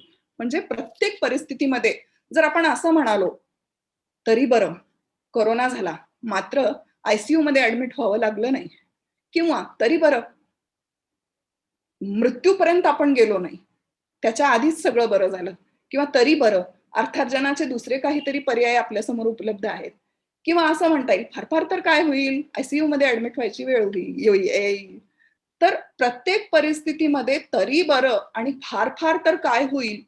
तरी बरं या गोष्टीमुळे आपण सकारात्मक गोष्टी शोधतोय आणि फार फार तर काय होईल या ओळीमध्ये आपण काय शोधतोय? की जास्तीत जास्त वाईट काय होईल त्या दृष्टीने आपली आपण तयारी करतोय. त्यानंतर आहे ती सहवेदना किंवा एम्पॅथी किंवा आस्था ठेवणे, जी आजच्या काळामध्ये अतिशय आवश्यक आहे, की मला जे वाटतंय तसंच दुसऱ्यांनाही वाटू शकतं किंवा दुसरा समोरचा व्यक्ती ज्या मानसिक त्रासातनं जातोय, शारीरिक त्रासातनं जातोय, त्याची वेदना जाणून घेणं म्हणजे सहवेदना किंवा एम्पॅथी. आणि याच्यामध्ये असं आहे ना, की बरेच जण कन्फ्यूज करतात, की एम्पॅथी आणि सिम्पथी. सिम्पथी ही वेगळी आहे. सिम्पथीमध्ये तुम्ही फक्त त्या व्यक्तीला सहानुभूती देता. मात्र एम्पॅथीमध्ये आपण त्या व्यक्तीची वेदना समजून घेतो. त्याचबरोबर त्या व्यक्तीला आपण कशा पद्धतीने मदत करू शकतो, याबद्दल विचार करतो. म्हणून एम्पॅथी ही जास्त महत्वाची आहे. त्यानंतर आहे ती म्हणजे मदत करणं. ऑफ कोर्स आता मी तुम्हाला जे सांगितलं तेच, की आपण जर दुसऱ्यांना मदत केली तरच आपल्या मदतीला लोकं धावून येतील आपल्या अडचणीच्या वेळेला. आणि आत्तापर्यंत असं झालं होतं ना, की प्रत्येक जण एक आपापल्या कोशामध्ये होता कोव्हिडच्या आधी. माझ्याकडे इतके पैसे आहेत. मी इतकी पॉवरफुल आहे, की मला कोणाच्याही सहकार्याची किंवा मदतीची गरज नाही. जी ह्या कोव्हिड पॅन्डेमिकमुळे हा समज अगदी खोटा ठरला गेला. तर सपोर्ट सिस्टम आपली तयार करणं हे खूप महत्वाचं आहे, की जी एका रात्रीतनं तयार होत नाही. ज्यावर तुम्हाला काम करावं लागतं. लोकांना तुम्हाला लोकांबद्दल संवेदना ठेवावी लागते, लोकांना मदत करावी लागते, तरच तुमच्या मदतीला लोक धावून येतील. सगळ्याच गोष्टी पैशाने होत नसतात. त्यानंतर मी थोडासा खास काही टिप्स देते वृद्ध आणि मुलांसंबंधी, की या वृद्ध आणि मुलांशी सतत सुसंवाद ठेवणं अतिशय आवश्यक आहे. म्हणजे सतत त्यांच्याशी बोलत राहणं, त्यांच्या मनामध्ये काय चाललंय ते जाणून घेणं. म्हणजे बसलेत मोबाईलवर, बसलेत टीव्ही लावून, मग आपण आपल्या कामामध्ये गुंतून राहूया, असं नाही. त्यांच्याशी वारंवार सुसंवाद ठेवणं महत्वाचं आहे आणि त्यांना सुरक्षिततेची खात्री देणं आवश्यक आहे, की आपण जास्तीत जास्त पद्धतीने आपण प्रयत्न करतोय, की आपण सगळेजण सुरक्षित राहू. आपण सगळे एक आहोत. आपण आपण सगळेजण एकत्रितपणे या संकटाला सामोरं जात आहोत. ही जेव्हा त्यांना सुरक्षिततेची खात्री मिळते, तेव्हा वृद्ध आणि मुलांमध्ये मानसिक दृष्ट्या जे त्यांच्यामध्ये नकारात्मक भावना आलेल्या असतात, त्या बऱ्याच प्रमाणामध्ये कमी व्हायला मदत होते. त्याच्यानंतर त्यांना सांगायचंय, की विशेषतः मुलांना, की नकारात्मक भावना ह्या अपरिहार्य आहेत. म्हणजे आपण नकारात्मक भावनांना टाळू शकत नाही किंवा त्या येणं म्हणजे आपण कमकुवत असल्याचं लक्षण आहे असं नाही. नकारात्मक भावना येणार आहेत, त्या स्वीकारायच्यात आणि पुढे जायचे. म्हणजे कुठलीही भावना असू द्या, ती फार काळ टिकत नाही. ती येते आणि जाते. तशाच नकारात्मक भावना सुद्धा आहेत. आपण जर त्यांना रेझिस्ट केलं नाही किंवा विरोध केला नाही किंवा आपण त्यांच्यावर फार जास्त चरबीतचरबण केलं नाही, तर त्या आपोआप जातात. दुसरं म्हणजे न्यूज चॅनल आणि भीतीदायक चर्चा ह्या वृद्ध आणि मुलांच्या समोर शक्यतो टाळाव्या. त्याच्यानंतर नियमित दिनचर्या त्या वृद्ध आणि मुलांची ठेवावी. थोडक्यामध्ये काय आहे ना, की आपल्याला रोल मॉडेल व्हावं लागतं वृद्ध आणि मुलांसाठी. आई-वडील जसे वागतील, आई-वडील जसे दिनक्रम ठेवतील, तसंच मुलं फॉलो करतात आणि तसंच वृद्ध सुद्धा बघत असतात, की आपला मुलगा किंवा आपली सून कशी वागतीये आणि त्यानुसार ते मग स्वतःला उभारी द्यायचा प्रयत्न करतात. तर आपल्याला रोल मॉडेल होणं महत्वाचं आहे वृद्ध आणि मुलांसाठी. आणि दुसरी गोष्ट त्यांना ही सांगायची, की नकारात्मक भावनांची तीव्रता जरी वाढली, तरी योग्य वेळी मदत घेणं, उपचार घेणं, समुपदेशन घेणं, याच्यामध्ये कमीपणा नाहीये कुठला. जसं शरीर आजारी पडल्यावर आपण डॉक्टरकडे जातो, तसंच मन आजारी पडल्यावर डॉक्टरकडे जाणंही तितकंच महत्वाचं आहे. तर या सगळ्या गोष्टींचं महत्त्व चर्चेमधून, संवादामधून आपण वृद्ध आणि मुलांपर्यंत पोहोचवू शकतो. वृद्ध आणि मुलांमधील खालील बदलावर आपल्याला लक्ष ठेवणं आवश्यक आहे, की त्यांच्यामध्ये जर चिडचिडेपणा, रडणे, आक्रस्ताळेपणा वाढला असेल, शारीरिक तक्रारी वाढल्या असतील काही, जेवण अनियमित असेल, झोप अनियमित असेल, काही व्यसनांचा शंका येत असेल किंवा त्यांचा स्क्रीन टाईम जास्त होत असेल किंवा झोपेच्या तक्रारी असतील, तर त्याकडे आपण दुर्लक्ष करता कामा नये. त्यासाठी योग्य वेळेवर वैद्यकीय सल्ला घेतलेला कधीही चांगला. बऱ्याच जणांना हा प्रश्न पडतो, की वैद्यकीय मदत किंवा समुपदेशन कधी घ्यावं? तर नकारात्मक भावनांची तीव्रता, वारंवारिता आणि कालावधी जर वाढत असेल, तर नक्कीच मदत घेण्याची आवश्यकता असते. नकारात्मक भावना ह्या रोजच्या दिनचर्येत अडथळा आणत असतील. आपल्या झोप आणि आहार यावर त्यांचा वाईट परिणाम होत असेल किंवा एखादी व्यक्ती सहसा जशी असते, त्यापेक्षा जर वेगळी वागत असेल, तर सल्ला घ्यावा. त्यानंतर आत्महत्येचे विचार डोक्यात येत असतील किंवा एखाद्याकडनं जर तसा प्रयत्न होत असेल, तर ती गोष्ट अतिशय गंभीरपणे घेण्याची गरज आहे आणि अशा वेळेला वैद्यकीय सल्ला किंवा मदत घेणं अतिशय आवश्यक आहे. तर ह्या सगळ्या वातावरणामध्ये बरीच घरं अशी आहेत, की ज्यांना मदतीसाठी बाहेर कुठे संपर्क करता येत नाही. कधी काही लहान मुलं घरातली असतात किंवा काही स्त्रिया असतात, की ज्यांना बाहेर जाता येत नाही. अर्थात आधीच्या पहिल्या लॉकडाऊनच्या वेळेला ही परिस्थिती खूप जास्त होती. आता दुसऱ्या लाटेनंतर बऱ्यापैकी आपण सगळे या सगळ्या म्हणजे लॉकडाऊनशी किंवा जी काय काळजी घ्यायची आहे त्याच्याशी आपण बऱ्यापैकी परिचित झालो आहोत. पण तरीही जर काही लोकांना असं वाटत असेल, की मला मदत घ्यायची आहे. डोक्यात आत्महत्येचे विचार येतायत किंवा खूप तणावग्रस्त वाटतंय किंवा काही अत्याचार होतोय किंवा लैंगिक छळ होतोय. तर ह्या सगळ्या हेल्पलाईन्सचे नंबर आहेत. ह्या भारतभरातल्या गव्हर्नमेंटच्या शासकीय हेल्पलाईन्स आहेत किंवा काही खाजगी संस्था आहेत, त्यांच्या हेल्पलाईन्स आहेत. तर या सगळ्या हेल्पलाईनवर तुम्ही कधीही बहुतांश या हेल्पलाईन्स या 24/7 म्हणजे 24 तास चालू असतात. तर कधीही आपण यांना संपर्क करून मदत मागू शकता किंवा आपल्या भावना व्यक्त करू शकता. ते लोकं तुमचं ऐकून घेतात. फोनवर काउन्सिलिंग वगैरे सुद्धा करतात. तर या सगळ्या गोष्टींचा आपल्याला फायदा करून घेता येईल. जर कोणाला म्हणजे हवं असेल तर त्यांनी स्क्रीनशॉट वगैरे या गोष्टीचा काढून घेतला तरी बरं राहील. म्हणजे नंबर राहतील तुमच्याकडे.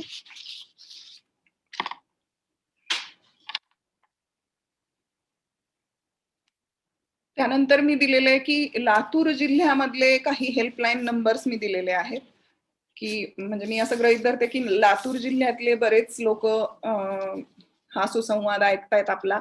तर त्यामुळे त्यांच्यासाठी ह्या हेल्पलाईन नंबर्स हे कदाचित मदत करतील. तर शेवटी काय आहे ना, की या सगळ्या गोष्टी आपण कशा पद्धतीने घेतो त्यावर आपलं मानसिक आरोग्य आहे आणि समाजातले जास्तीत जास्त लोक ज्या पद्धतीने या सगळ्या गोष्टी घेतात, त्यावर त्या समाजाचं मानसिक आरोग्य अवलंबून आहे.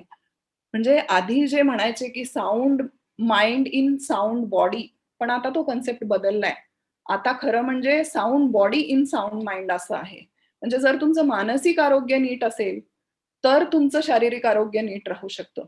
म्हणजे अगदी कॅन्सर झालेले लोक किंवा कोव्हिडमध्ये आयसीयूच्या बेडवर असलेल्या लोकांमध्ये सुद्धा हा अभ्यास केला गेलेला आहे, की ज्या लोकांची इच्छाशक्ती चांगली होती, ज्या लोकांमध्ये सकारात्मकता होती, ते लोक चांगल्या पद्धतीनं या आजारातनं बाहेर येऊ शकलेत किंवा त्यांची रोगप्रतिकार शक्ती ही चांगल्या पद्धतीची होती, ज्यांच्यामध्ये सकारात्मक दृष्टिकोन होता.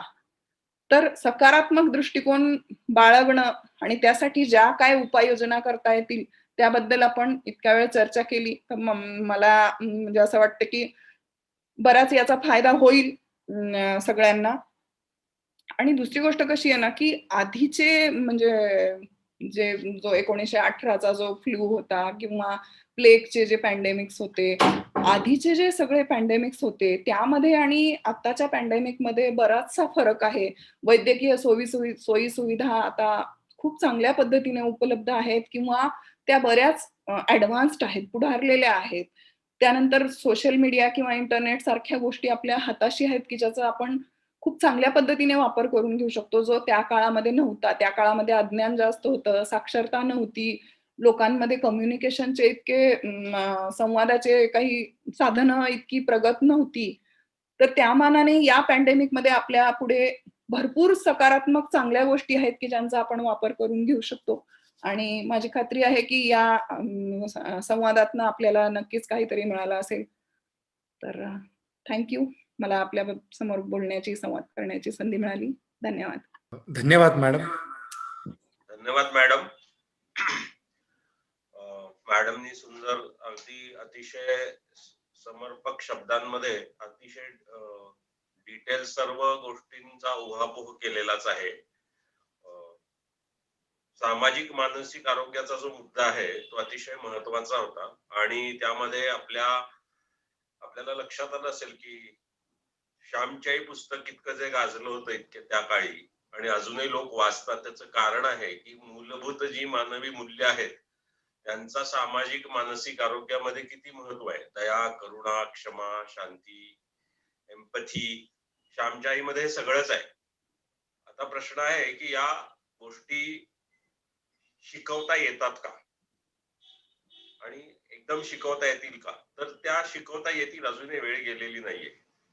जर आपण मुलांना हे अशा चांगल्या चांगल्या गोष्टी आतापासून शिकवायला लागलो तर ह्या व्हॅल्यूज सुद्धा मुलांच्या किंवा एकंदरीत समाजाच्या जडणघडणीमध्ये त्याचा खूप उपयोग होऊ शकतो आणि सुदृढ समाज असा आपण तयार करू शकतो की जो संकटाच्या काळी एकमेकाला समजून घेईल आणि मदत करेल. अडचणीच्या वेळेला मदत करणं तर स्वाभाविक आहेच आणि ते केलंही आहे खूप लोकांनी, पण यापुढे जो समाज घडेल त्याच्यासाठी पण ते फार आवश्यक आहे. आणि हे आपण या पॅन्डेमिक मुळे या उन्नत मानवी मूल्यांचं महत्व परत एकदा अधोरेखित झालेलं आहे. तसंच मानसिक आरोग्याचा हा कळीचा मुद्दा जो एरवी दुर्लक्षित असतो, फक्त चॅनलवरून एखादा कार्यक्रम होतो किंवा 1-2-4 लेखक पुस्तकं लिहितात, यापेक्षा त्याचं जास्त लोकांपर्यंत मानसिक आरोग्य हा विषय पोहोचत नाही. तर या निमित्ताने तो पॅन्डेमिकच्या निमित्ताने तो पोहोचलाय आणि मनाचंही महत्व आता अधोरेखित झालंय, कारण आपण खूप भीतीला तोंड देतोय सगळेजण. तर मानसिक आरोग्य अतिशय महत्वाची गोष्ट आहे. आणि आता आता जे सगळे लोक त्रासात आहेत आणि शास्त्राच्या पलीकडे एक मानवी दुःख असतं. कुठल्याही वैद्यकीय शास्त्राच्या बाहेर पण एक मानवी दुःख आहे. ते समजून घेण्याची क्षमता आपल्याकडे ही मूलभूत मानवी मूल्य शिकल्याशिवाय ते येऊच शकत नाही. आणि ते सगळेजणांना शक्य आहे. ते फक्त त्याच्यासाठी मनोविकार तज्ञ किंवा काउन्सिलर किंवा क्लिनिकल सायकॉलॉजिस्ट असण्याची गरज नाही. काही मूलभूत मानवी मूल्यांचा अंगीकार जर आपण केला, तर आपण जास्तीत जास्त लोकांना मदत करू शकतो. कारण आता कसं आहे, की लाखो, हजारो लोकांना मदतीची गरज आहे आता. आता मॅडमनी हेल्पलाईन नंबर दिलेत, पण त्या हेल्पलाईन किती लोकांना मदतीच्या ठरतील? मग आता यावेळेला समुपदेशकांचा रोल आहे. मग आता समुपदेशक इतके उपलब्ध आहेत का आपल्या देशात? नाही. आपल्या देशात समुपदेशक फारच मर्यादित म्हणजे नगण्यच आहेत. 140 कोटी जनता असते त्यामुळे. मग समुपदेशकाचं मुख्य काम काय आहे? समुपदेशक कोण असतो? तो आपल्यातलाच एक असतो. फक्त तो तो आपल्यासमोर बसतो टेबलच्या त्या बाजूला किंवा फोनवर आणि तुमचं म्हणणं कसलंही जजमेंट न देता शांतपणे ऐकून घेतो. बोलतात खूप चॅनलवरून लोक बोलतात, माहिती देतात, अमुक करतात, तमुक करतात. आपलं आपलं बोलणं कोणीतरी ऐकतंय ही भावनाच खूप सुखावणारी आणि धीर देणारी असते.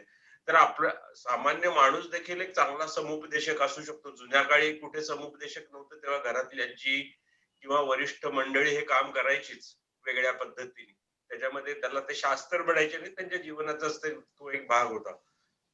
पण आता कुटुंब छोटी झाल्यामुळे म्हणा किंवा कशामुळे म्हणा पण आता हे घरात जे बोलायला पाहिजे प्रत्येक पालक तितके सायकोलॉजिकली सॉफिस्टिकेटेड असतातच किंवा ट्रेंड असतात असं नाही. तर जे कोणी जवळपासचे मित्र आहेत त्यांच्याशी आपण व्यक्त व्हायला शिकलं पाहिजे. त्यांचं ऐकून घ्यायला शिकलं पाहिजे. आपण 2 मित्र एकमेकाचे समुपदेशक असू शकतात. जर शांतपणे आणि कसलीही जजमेंट न देता ऐकायला शिकलो तर.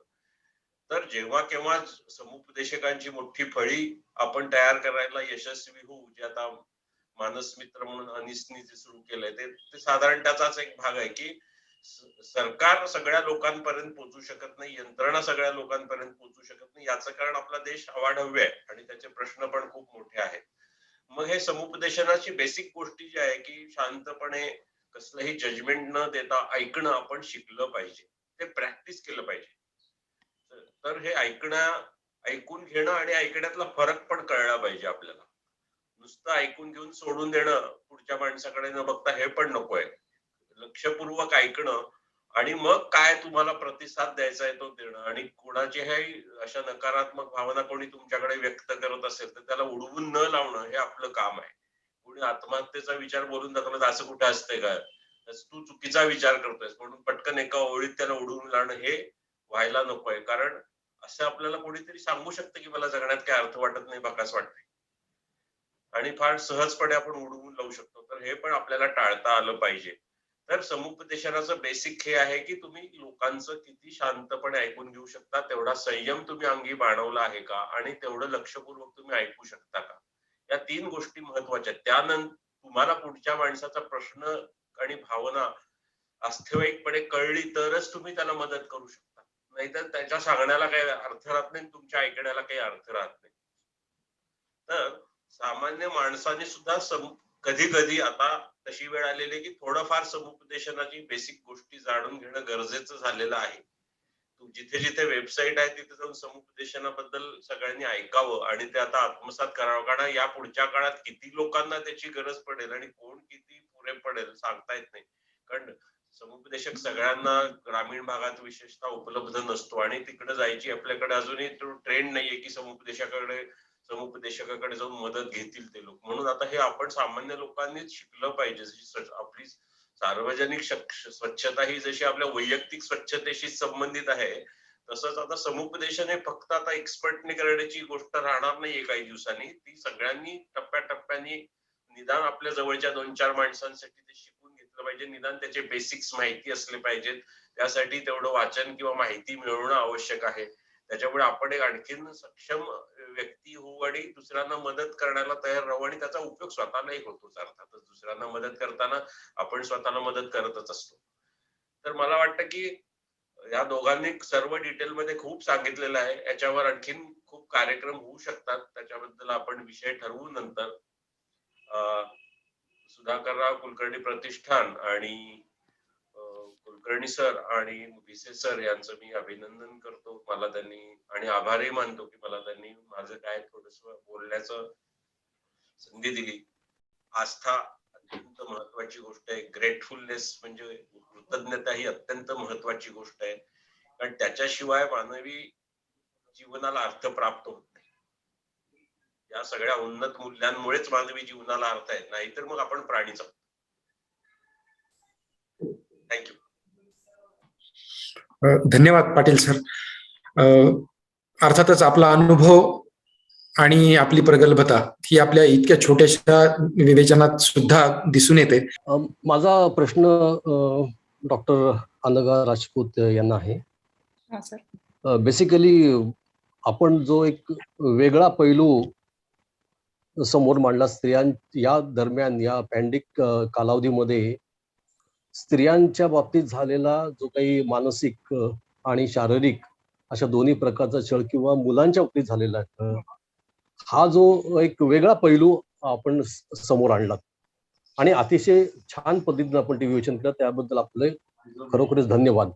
Thank you sir. थँक्यू. पण हा जो अभ्यास आहे, तर मला काय याच्यामध्ये असं म्हणतं की ह्या पॅन्डेमिक मध्ये हे काही जे काही परिणाम दिसत आहेत त्याच्याविषयी जो अभ्यास आहे तो शासनाकडे पोहोचलाय का आणि शासन त्याच्यावरती काही विचार करते का की या दृष्टीने याच्यावरती काही उपाययोजना करणे मुलांच्या शारीरिक किंवा याच्या छळाबद्दल किंवा स्त्रियांच्या या छळाबद्दल त्याच्यावरती काही उपाययोजना शोधण्याचा त्यांचा विचार आहे का? उपाययोजना शोधल्या जात आहेत ना सर. म्हणजे जेव्हा लक्षात आलं की हा कौटुंबिक हिंसाचार किंवा लैंगिक छळ हा प्रकार कोरोनाच्या लॉकडाऊन काळामध्ये वाढला प्रचंड प्रमाणामध्ये, त्यामुळे सरकारनी बऱ्याचशा हेल्पलाईन्स ह्या ज्या चालू केलेल्या आहेत त्याच्यामधले बऱ्याचशा हेल्पलाईन्स सरकारच्या आहेत आणि त्यांचे हेल्थकेअर वर्कर्स घरोघरी जाऊन बोलतायत सुद्धा बायकांशी, मुलांशी वगैरे. ओ नाईस, छान, थँक्यू, धन्यवाद. आणि दुसरी एक गंमत मी एक गंमत म्हणून सांगतो फक्त. आपण एक म्हणलात की पॅन्डेमिकच्या काळामध्ये डोमेस्टिक हेल्प वगैरे सगळ्या आपण काढून टाकल्या, त्याच्यामुळे बायकांवरती खूप ताण आला. पण गंमत अशी झालेली आहे की त्याच्यामुळे आम्ही शिकलो घरकाम करायला. थँक्यू. बरेचसे पुरुष शिकलेत, ती खूप जमेची बाजू आहे अर्थात. पण आपण इथे मानसिक समस्यांबद्दल बोलत होतो त्यामुळे मी फक्त नकारात्मक गोष्टीवर लक्ष केंद्रित केलं. ऍक्च्युली तीही एक जमेची बाजू आहे. बरेचसे पुरुष घरकामामध्ये म्हणजे विनोदानी म्हटलंही जाऊ लागलंय की अजून लॉकडाऊन चालू होणार आहेत कारण काही पुरुषांच्या पोळ्या गोल येत नाहीत वगैरे. असं आहे. बरोबर. Thank you madam. Thank you. Thank you sir. Thank you. Priya Prabhu Deshpande madam आहेत. त्या आपल्या खरं म्हणजे या सगळ्या उपक्रमामध्ये मार्गदर्शिका म्हणूनच आपल्या सोबत आहेत. प्रिया प्रभू देशपांडे मॅडम मिरजला त्या वैद्यकीय महाविद्यालयामध्ये अध्यापिका आहेत आणि त्यांचं खूप संशोधन, चिंतन आणि लेखन कोविड या पूर्ण प्रवासामध्ये चालू आहे. आताही त्यांच्या समाज माध्यमावरती खूप युट्यूब चॅनलवरती क्लिप्स आहेत, पुष्कळसे त्यांचे लेख आहेत आणि आता तर मला वाटतं आकाशवाणी केंद्रावर त्यांचं दररोज सकाळी 6:30 वाजता मार्गदर्शनपर भाषण देखील आहे. Priya Prabhu Deshpande madam. Thank you sir. ही संधी मिळाली आणि सगळ्यात आधी म्हणजे तुमचे आभार की तुम्ही सर्व तज्ञ मंडळींना एकत्र आणलत आणि अतिशय चांगली ही व्याख्यानमाला चालू आहे आणि मला वाटतं बरेच आठवडे चालू आहे आणि त्यासाठी अभिनंदन. आणि मी दोन्ही वक्त्यांचा देखील आभार मानते की त्यांनी आज अतिशय सुंदर प्रकारे हे विषय समजावून सांगितलेले आहेत. मी देखील मानसिक आरोग्याच्या दृष्टीने थोडं वाचलं होतं आणि त्यामुळे तुम्ही जे सांगताय ते अतिशय टू द पॉइंट आणि अगदी त्याचा वापर करता येईल असं होतं आणि प्रत्येक छोट्या छोट्या गोष्टींचा देखील तुम्ही विचार केला होता. त्यामुळे मुख्यतः तर मला अभिनंदनच म्हणायचंय. त्यासाठी मी हँड रेज केला होता. फक्त एक प्रश्न आहे आणि जो सगळ्यांच्या मनामध्ये असतो, तो म्हणजे लोकांमध्ये असा एक समज आहे, की जे मृत्यू होतायत ते भीतीने होतायत. म्हणजे रुग्ण कोरोनामुळे मरत नाहीये, तर भीतीमुळे मरतोय, असा एक कॉमन बिलीफ असतो लोकांच्या मनामध्ये. तर या बाबतीमध्ये तुम्ही काय सांगू शकाल, की भीतीमुळे खरंच माणूस मरू शकतो का? का ते कोरोनाच्या कॉम्प्लिकेशननी गेलेले असतात? भीतीमुळं प्रत्यक्षात मृत्यू झालेला असेलच याच्याबद्दल सांगणं खरं तर तसं अवघड आहे.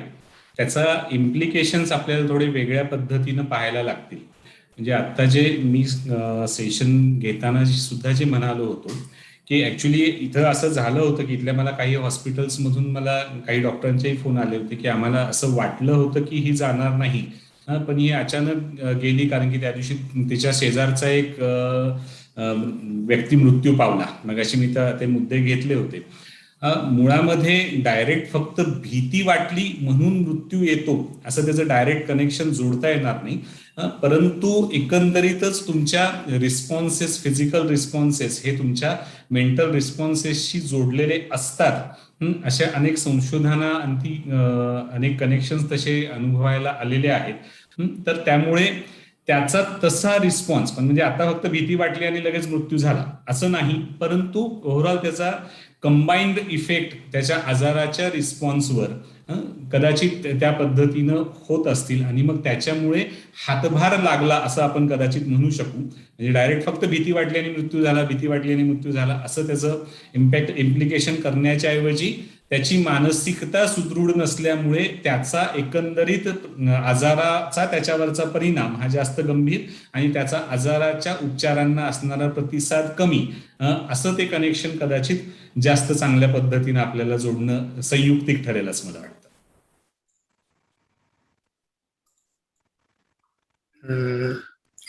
यामध्ये हा बोला बोला मॅडम. थँक्यू म्हणायचं होतं.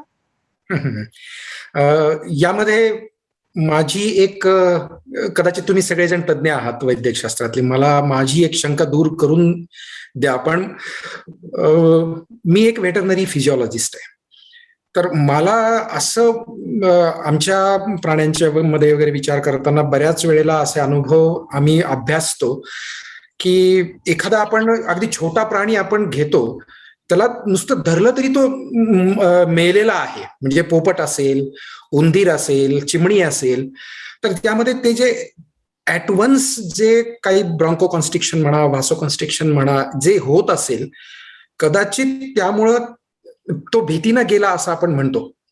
माणसांच्या मध्येही कदाचित ती प्रक्रिया असावी असं मला वाटतं की एकदम ताण येतो आणि मग हे जे स्ट्रेस हॉर्मोन्स म्हणा किंवा कॅटेकोलामाइन्स म्हणा, आता हे थोडंसं टेक्निकल होईल, पण ही आमची अशी धारणा, आम्ही असं विद्यार्थ्यांनाही शिकवतो आणि अशी आमची धारणा की मग त्याचा एकंदर परिणाम, जसं पोद्दार सर म्हणाले की एकंदर परिणाम हा सगळा असा होऊ शकतो. पण अशा काही घटना आपल्याकडे डॉक्टर किमान पेपरमध्ये तरी आलेल्या माहिती आहे. आता पुन्हा आपण त्याच्याकडे जसं इन्फोडेमिक राजपूत मॅडम म्हणाल्या तसंही काही असेल, पण बातम्या अशा आल्या की कोविड पॉझिटिव्हचा रिपोर्ट आला आणि भीतीनं एक रुग्ण दगावला, असं बऱ्याच ठिकाणी आलं लक्षात. तो जर स्वतःहून नाही गेला म्हणजे तसा नैसर्गिकरित्या, पण त्याला इतकी भीती वाटली की त्यांनी आत्महत्या केली, इथपर्यंत हा तरी तो एक कोविडजन्यच झाला. अर्थात आता याच्या पाठीमागे पुन्हा ते अज्ञानच आहे की कोविड म्हणजे असं काहीतरी भयानक मला झालेलं आहे आणि ज्याच्यामध्ये माझाच दोष आहे.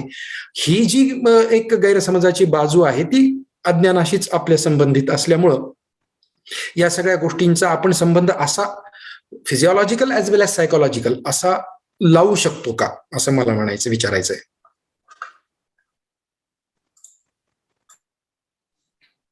मला असं वाटतं की आपल्याकडं मेडिकल सायन्समध्ये व्हॅसोवेगल शॉक हा जो भाग आपण समजतो की तो सडन तुमचं stimulation of your vagal system आणि मग त्याच्यामुळं तुमच्या हार्टशी रिलेटेड जे सगळे कॉम्प्लिकेशन्स निर्माण होतात. पण मग त्याचा या सगळ्या म्हणजे इतरही गोष्टींचा आपल्याला विचार करावा लागेल की अशा ज्या व्यक्तिमत्व त्यांच्यामधलं आधीचे प्रीमॉर्बिड कंडिशन्स काय होत्या का, आणि मग त्याच्यामुळं त्यावेळेस ते काही गोष्टी कॉन्ट्रीब्युटरी ठरल्या का. कारण की या गोष्टी मोघमपणानं बोलताना आपल्याला त्याच्यावर कन्क्लुसिव्ह कमेंट्स करणं योग्य राहणार नाही. कदाचित अशा व्यक्तींचे जर समजा पोस्टमॉर्टम रिपोर्ट्स आणि त्याचा अभ्यास झाला तर आपल्याला त्या अनुषंगानं काही त्याच्यावर पण या कलेक्टिव्हली की व्हॅसोवेगल शॉक हा जो काही कन्सेप्ट आहे आपल्या मेडिकल सायन्समध्ये, त्याच्यामुळे sudden stoppage of your heart किंवा सडन तुम्ही जसे वेगवेगळ्या हार्मोनल कॅटेकोलामाइन्स किंवा इतर जे सगळे चेंजेस आहेत दॅट मस्ट बी म्हणजे फिजिओलॉजिकल. अल्टिमेटली काय आहे सर की सायकोलॉजी इज अल्टिमेटली फिजिओलॉजी. म्हणजे आता एक नवीन शास्त्र येऊ घातलेलं आहे की बाबा तुमचा सगळा विचार हा शेवटी तुमच्या मेंदूत म्हणजे तुमचं सगळं जगणं आणि तुमचं सगळं विचार भावना वर्तन हे अल्टिमेटली तुमच्या मेंदूतल्या फिजिओलॉजिकल प्रोसेसशी जोडलं गेलेलं आहे. आणि इव्हन आमचे बरेचसे स्पेसिफिकली ज्यावेळेस आम्हाला सायकॅट्रिस्ट म्हणून ट्रेन केलं जातं त्यावेळेस आम्ही सायकोलॉजिकली ग्रूम्ड नसतो तर बायोलॉजिकली ग्रूम्ड असतो. त्यामुळे आम्हाला औषधं कुठली वापरायची आणि कुठल्या केमिकल लेवलचे डिस्टर्बन्सेस जास्त आहेत या अनुषंगानंच आमचं सायकॅट्रिस्ट, कारण की बेसिकली डॉक्टर आणि त्याच्यानंतर सायकॅट्रिस्ट होणं हे जे ट्रेनिंग असतं. त्यामुळं सायकोलॉजी आणि फिजिओलॉजी हे बोथ इंटिग्रल पार्ट्स आहेत. म्हणजे जशा फिजिओलॉजिकल रिॲक्शन्स आहेत तशा त्या सायकोलॉजिकल रिॲक्शन ह्या फिजिओलॉजिकली जनरेटेड आहेत आणि सायकोलॉजिकली जनरेटेड रिॲक्शन्सच्या फिजिओलॉजीला मॉडिफाय करतात. असं तो परस्पर संबंध इतका घनिष्ठ आहे की you cannot separate out that. त्यामुळं हा संबंध तर आपल्याला लक्षात घ्यावाच लागेल. त्यामुळे त्याचं एकमेकांवरचं कॉन्ट्रीब्युशन हे नक्की आपल्याला गृहीत धरायला लागणार. थँक्यू. तर मला एक प्रश्न असा पडलेला आहे की सगळ्याच एक्सपर्ट्सनी म्हणजे कुणीही उत्तर दिलं तरी चालेल. तुमच्या अनुभवामध्ये असं काही आलंय की ग्रामीण रुग्णांनी वेगळा रिस्पॉन्स दिला आहे सायकोलॉजिकली आणि अर्बन रुग्णांनी वेगळा दिला आहे, आणि एज वाईज ऑल्सो म्हणजे जी लोक काम करतायत सध्या म्हणजे साधारणतः 25 ते 40 किंवा 45 हे जे वय आहे ह्या लोकांचा रिस्पॉन्स साधारणतः वेगळा राहिलेला आहे आणि रिटायर्ड झालेले लोक आहेत किंवा असं काही तुम्हाला जाणवलंय का म्हणजे रिस्पॉन्स मध्ये सायकोलॉजिकल? म्हणजे सहसा वृद्ध कसे जास्त व्हल्नरेबल असतात किंवा त्यांची मनस्थिती हळवी असते, नाजूक असते आणि मृत्यूची भीती त्यांना जास्त भेडसावत असते बाकीच्या वयोगटातल्या लोकांपेक्षा. त्यामुळं म्हणजे थोडं बहुत वयस्कर लोकांमध्ये आणि गंभीर होण्याचं आज प्रमाणही त्यांच्यामध्ये जास्त आहेच आहे ना, कारण ते हाय रिस्क ग्रुपमध्ये येतात असते. त्यामुळे त्यांच्यापैकी कोणाला झालाय असं आढळलं तर ते लोक जास्त पॅनिक झालेले आहेत यंग जनरेशन पेक्षा. आणि बाकी तुम्ही म्हणालात अर्बन आणि रुरल, मला नाही वाटत अर्बन रुरल मध्ये फारसा फरक आहे. मृत्यूची भीती ही तशी सार्वत्रिकच आहे. फक्त त्याचा फरक एवढा पडू शकतो. आपण सुरुवातीला जर म्हणलं की जोपर्यंत आपल्या दरवाजात येत नाही तोपर्यंत आपण थोडेसे रिलॅक्स असतो. एकदा ते दरवाजावर दिसायला लागलं आणि मग परत त्यांचं ज्ञान किती त्याच्याबद्दलचं आणि अज्ञान किती याचा सुद्धा इम्पॅक्ट असू शकतो. आणि तिसरं जे तुम्ही म्हणालात की वर्किंग पॉप्युलेशनचा काही परिणाम, तर त्याच्यामध्ये जे वर्किंग पॉप्युलेशन होतं म्हणजे आता मी डॉक्टर म्हणून काम करतोय आणि तसं मी सायकॅट्रिस्ट असल्यामुळं मी रोज काही कोविड पेशंट्स हँडल करत नाही. त्यामुळं तुलनेनं मी सेफर झोनमध्ये काम करतोय, मग वर्किंग आहे त्यामुळं माझा बराचसा वेळ कामामध्ये जातोय. तर मला मॅडमनी जे सगळे इतर ताण तणाव एक्सप्लेन केले त्याचं एक्सपोजर माझं कमी आणि व्हेंटिलेशन जे होतं वेगवेगळ्या कारणांनी कामावर असताना ते जास्त चांगलं.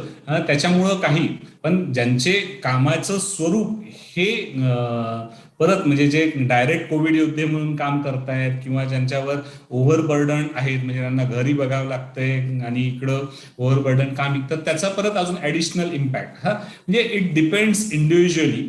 पण generally throughout the genders, throughout the educational status किंवा इकॉनॉमिकल स्टेटस किंवा throughout the urban rural areas तसा मेजर सिग्निफिकंट फरक पडलेला असेल असं नाही, पण त्यांचे इंडिव्हिज्युअल वेरिंग फॅक्टर्स मग ह्या सगळ्या गोष्टींना बदलू शकतात असं मला वाटतं. म्हणजे प्रत्येक माणसाची पर्सनॅलिटी शेवटी मॅटर करते की तो कशा पद्धतीने विचार करतो, त्यानुसार त्याचं त्या संकटाला तोंड देण्याचं म्हणजे एक पॅटर्न असतो तसा. डेफिनेटली. आणि आणि अजून एक मला सांगायचं राहिलं, ऍक्च्युली वेळेच्या अभावामुळे मी त्याच्याबद्दल मेन्शन केलं नाही, पण हे जे स्थलांतरित लोक आहेत ते सुद्धा बऱ्याच प्रमाणामध्ये होते ह्या लॉकडाऊन काळामध्ये.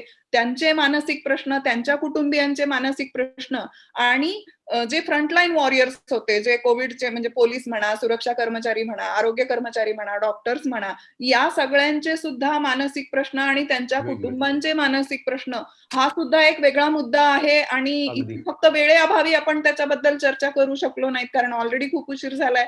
त्यामुळे मी त्याविषयी बोलणं थोडंसं म्हणजे टाळलं, कारण तो गट काही समाजामध्ये फार मोठा गट नाहीये. आपण ज्याविषयी बोलतोय तो गट समाजामध्ये खूप मोठा आहे, म्हणून आपण त्याच्याविषयी बोलणं प्रेफर केलं. आणि दुसरा मुद्दा की ज्यांना ऑलरेडी डिफिकल्ट कंडिशन्सला फेस करून जगण्याची सवय राहिलेली असते, त्यांचा रेझिलियन्स जरा जास्त चांगला असतो, आणि ज्यांना सगळ्याच गोष्टी सहजासहजी मिळालेल्या असतात आणि मग त्यांना छोट्या छोट्या ऍडव्हर्सिटीज सुद्धा खूप मोठ्या वाटायला लागतात. एक्झॅक्टली सर, मला माझा प्रश्न विचारण्याचा हाच म्हणजे त्याचा थ्रेड असा होता. डेफिनेटली, म्हणजे तो रेझिलियन्स इंडिव्हिज्युअलाइज्ड आहे. आतापर्यंत ज्यांचं बरं चाललेलं आहे त्यांना अचानक जेवढा धक्का बसलाय त्याच्यापेक्षा कमी धक्का हा ज्यांच्याकडे म्हणजे आपल्याकडे म्हणतो ना आपण, म्हणजे सामाजिक भाषेत जर बोलायचं झालं तर आहेरे आणि नाहीरे हे जे दोन ग्रुप्स आहेत, आहेरे ते तर आहे. म्हणजे तुम्हाला साधं समजायला उदाहरण म्हणजे जर की एखाद्या इंजिनियरला जर 90,000 रुपये पगार मिळतोय आणि त्याला जर 50,000 द्यायला सुरुवात केली त्याच्या कंपनीनं, तर त्याच्यावरचा इम्पॅक्ट, आणि जो 2,000, 5,000 आणि 7,000च कमवतोय आणि त्याला आता 3-4च मिळायला लागले, त्याच्यावरचा इम्पॅक्ट हा डिफरंट असेल. मला हेच विचारायचं होतं ऍक्च्युली, म्हणजे असं तुमच्या अनुभवात आलंय का? नाही, दॅट मेक्स डिफरन्स. पण ह्याला आपण जनरलाइज पूर्णपणे करू शकणार नाही. Definitely these are the factors affect. कदाचित डॉक्टर सदानंद कुलकर्णींना यासाठी विचारायचं असेल की कदाचित आपल्याला ग्रामीण भागातल्या या प्रश्नावरती जास्त थ्रस्ट देऊन काम करावं लागेल का भविष्य काळामध्ये, ते जास्त हेल्पफुल राहील का असं म्हणण्याचा त्यांचा उद्देश असावा. डॉक्टर पाटील काहीतरी बोलतायत त्यांचं. पाटील सर, मी पाटील सरांनाच विचारणार होतो की तुम्ही याच्यामध्ये इनपुट द्या सर. वयोगटाचा एक विशेष बोलण्यात नेहमी लक्षात येतो ते असं 25 ते 45 हा एक करता पुरुष असतो घरातला कमवणारा, आणि त्याला कोरोनाने मी मरणार पण माझ्या नंतर बाकीच्यांचं कसं होईल हे एक नवीनच वेगळी भीती त्याच्या मनात सतत असते की मला काही झालं तर झालं पण माझ्या बाकीच्यांचं कसं होईल. आणि त्याच्यामुळे तो जास्त घाबरलेला असतो, कारण त्याचं कुटुंब त्याच्यावर डिपेंड पूर्णपणे आर्थिक गोष्टींसाठी अवलंबून असतं. तो कंटेंट वाईज त्या वयाचा तो प्रॉब्लेम असतो. माझी मुलं लहान आहेत, अजून त्यांचं काही झालं नाहीये, तर मग त्यांचं कसं होईल मला काही झालं तर. हा साधारण कंटेंट असतो 25 ते 45 वयोगटातल्या. थँक्यू. म्हणजे जो समुपदेशन तुम्ही ऐकलं पाहिजे हे जे ते म्हणाले ना ते अगदी योग्य आहे. त्यातला फक्त एक गंमत सांगतो की हिअरिंग आणि लिसनिंग या दोन्हीतला जो फरक आहे तो मगाशी राजेश आपल्या दिनेश सरांनी सांगितला, आणि तो म्हणजे लिसनिंग व्हायला पाहिजे. तुम्ही जे काही सांगताय आता डॉक्टर मिलिंद सरांनी ज्या काही आपल्याला उपाययोजना सांगितल्या किंवा डॉक्टर अनघा ताईंनी ज्या काही उपाययोजना सांगितल्या त्या काळजीपूर्वक ऐकणं हे महत्वाचं आहे. हे फार छान सांगितलं आपण डॉक्टर दिनेश पाटील सर. खूप खूप धन्यवाद. खूप छान. आमचे प्रतिष्ठानचे अध्यक्ष नानासाहेब गाठाळ सर हे माजी प्राध्यापक आहेत स्वामी रामानंद तीर्थ महाविद्यालय अंबाजोगाई इथले, आणि सगळ्यात महत्वाची त्यांची ओळख म्हणजे ते ज्येष्ठ पत्रकार आहेत. विवेक सिंधू नावाचं त्यांचं दैनिक हे गेल्या अनेक दशकांपासून अंबाजोगाईला वृत्तपत्र सेवा देत आहे. नानासाहेब गाठाळ काका अध्यक्षीय समारोप करतील. सर, आपण आपल्या प्रतिष्ठानच्या माध्यमातून हे 8वं सत्र आज आयोजित केलेलं होतं. या निमित्त doctor Poddar, doctor Patil, doctor Anagha Rajput यांनी अभ्यासपूर्ण माहिती श्रोत्यांना दिलेली आहे. घरोघर हा प्रश्न आहे. कोरोनाच्या नंतर अनेक समस्या निर्माण झालेली आहे आणि या समस्येनंतर सगळी गोंधळाची परिस्थिती निर्माण झालेली आहे. प्रत्येकाला मार्गदर्शनाची आवश्यकता आहे. अशा ह्याच्यामध्ये आपण हे सत्र आयोजित केलेलं होतं. मला या निमित्तानं एक विचारायचं होतं थोडासा उशीर झाला प्रश्न विचारण्याकरता. सर, ही करोनाची परिस्थिती निर्माण झाल्यानंतर ज्यांचं समुपदेशन करायला पाहिजे ते माझ्या माहितीप्रमाणे अद्यापपर्यंत झालेलंच नाही. आपण पेशंटच्या नातेवाईकांचं, इतरांचं सर्वांचं समुपदेशन करत आलो आहोत. खरी समुपदेशनाची गरज ही प्रशासनाला आहे, राज्यकर्त्यांना आहे. अगदी गल्लीतल्या साध्या कार्यकर्त्यापर्यंत या प्रश्नाचं गांभीर्य कुणालाही नाही. हे अनेक प्रसंगातून सिद्ध झालेलं आहे. किंवा निवडणुका आहेत, लोकसभेच्या निवडणुका होतात, पोटनिवडणुका होतात, विधानसभेच्या निवडणुका होतात, मोठमोठ्या नेत्यांचे वाढदिवस मोठ्या प्रमाणावर होतात, मोठ्या पुढाऱ्यांच्या मुलाबाळांची लग्न वाढदिवस मोठ्या प्रमाणावर होतात, प्रचंड गर्दी त्या ठिकाणी जमा होते, मॉब खूप मोठ्या प्रमाणावर असतो आणि आपण जर बारकाईनं लक्ष दिलं तर त्याच्यामध्ये कुणाच्याही तोंडावर, अर्ध्याधिक लोकांच्या तोंडावर मास्क नसतं. या सगळ्या बाबी किंवा धार्मिक कार्यक्रम असतील, उदाहरणार्थ दिंडी आहे, त्याच्याकरता जे मार्गदर्शन करणारे आहेत कीर्तनकार वगैरे, त्यांनी चुकीची भूमिका स्वीकारलेली आहे आणि ते देखील आम्हाला दिंड्या काढू द्या, आम्हाला कीर्तन घेऊ द्या, आम्हाला मॉब जमा करू द्या, या सगळ्या गोष्टीची मागणी करतात. आणि या सगळ्या बाबीकडं राज्यकर्त्यांचं खूप मोठ्या प्रमाणावर दुर्लक्ष आहे. एकीकडे शासन जागृतीचाही प्रयत्न केल्याचं दाखवत आहे, प्रचंड खर्च होत आहे, त्याच्याकरता वैद्यकीय यंत्रणा वापरली जात आहे, पोलीस यंत्रणा वापरली जात आहे, महसूल यंत्रणा वापरली जात आहे. या सगळ्या गोष्टी सर्रास चालू आहेत. हे असंच जर चालू राहिलं तर कोरोनाची तिसरी लाट निश्चितच आल्याशिवाय राहणार नाही, असं माझं वैयक्तिक मत आहे. यावर ही सगळी जी मंडळी आहे, पंतप्रधानापासून त्या साध्या कार्यकर्त्यापर्यंत, यांचं समुपदेशन कसं करायला पाहिजे, खरं समुपदेशन तिथंच होणं गरजेचं आहे की जेणे कोरोना कंट्रोल होऊ शकेल. जोपर्यंत ही बाब आपण बाजूला ठेवून चालणार आहोत तोपर्यंत मला असं वाटतं की कंट्रोल होणं अतिशय अवघड आहे. हे मला या निमित्ताने या ठिकाणी बोलायचं होतं. दुसरी गोष्ट, या सत्रामध्ये doctor Poddar, doctor Patil, doctor Rajput यांनी आम्हाला आणि सर्व श्रोत्यांना अतिशय उपयुक्त असं मार्गदर्शन केलं. आमच्या प्रतिष्ठानच्या विनंतीला मान देऊन आपण आलात, असं सहकार्य आमच्या प्रतिष्ठानला आपण उत्तरोत्तर करत राहावं अशी मी त्यांना विनंती करतो आणि त्या सर्वांचे परत एकदा मी आभार व्यक्त करतो आणि थांबतो. धन्यवाद काका. अतिशय चिंतनाचा विषय आपण मांडलेला आहे आणि त्याचं कारण असं आहे की एक अत्यंत संवेदनशील, जागरूक पत्रकार आणि शिक्षक, प्राध्यापक म्हणून आपली ही वेदना गेल्या अनेक महिन्यांपासून आम्ही ऐकतो आहोत. धोरणात्मक निर्णय ज्यांच्या हाती आहेत त्यांच्या दृष्टीनं त्यांनी जर जबाबदारीने या सगळ्या गोष्टी राबवल्या तर सामान्य माणसापर्यंत हा संदेश निश्चितपणे आपण पोहोचवू शकू. दरम्यानच्या काळामध्ये आपण सामान्य माणसाच्या या सर्वसामान्य वैयक्तिक आरोग्याविषयी जी एक जागरूकता निर्माण करणं आवश्यक आहे, म्हणून आम्ही प्रतिष्ठानच्या वतीनं हा सगळा उपक्रम सुरू केलेला आहे. मी सर्वांचे परत एकदा आभार मानतो. पुढच्या उपक्रमामध्ये म्हणजे पुढच्या सत्रामध्ये आपण महाराष्ट्रातल्या काही लेखकांना आणि चिंतनशील संशोधकांना देखील बोलावत आहोत. त्याचप्रमाणे मृदुला बेळे ज्यांचं पहिलं पुस्तक मराठीमध्ये कोरोनाच्या कृष्ण छायेत हे राजहंस प्रकाशनातर्फे आलं, त्या पण आहेत. आणि डॉक्टर प्रकाश कोयाडे हे सातत्यानं फेसबुकवरती त्याचा रास्त उपयोग करून घेत कोरोनाबाबत जागृती निर्माण करत आहेत. अशी ही तज्ज्ञ आणि चिंतनशील मंडळी देखील पुढच्या सत्रामध्ये, पुढच्या रविवारी आपल्यासोबत असणार आहेत. मी आत्ताच्या सर्व तज्ज्ञांचे परत एकदा मनपूर्वक आभार मानून सर्व श्रोत्यांचे, मराठी विज्ञान परिषदेचे पदाधिकारी, त्याचप्रमाणे प्रतिष्ठानचे पदाधिकारी, आमचे अध्यक्ष काठाळ काका आणि सर्व संबंधितांचे आभार मानून आपला आजचा हा कार्यक्रम संपला असं जाहीर करतो. धन्यवाद. नमस्कार.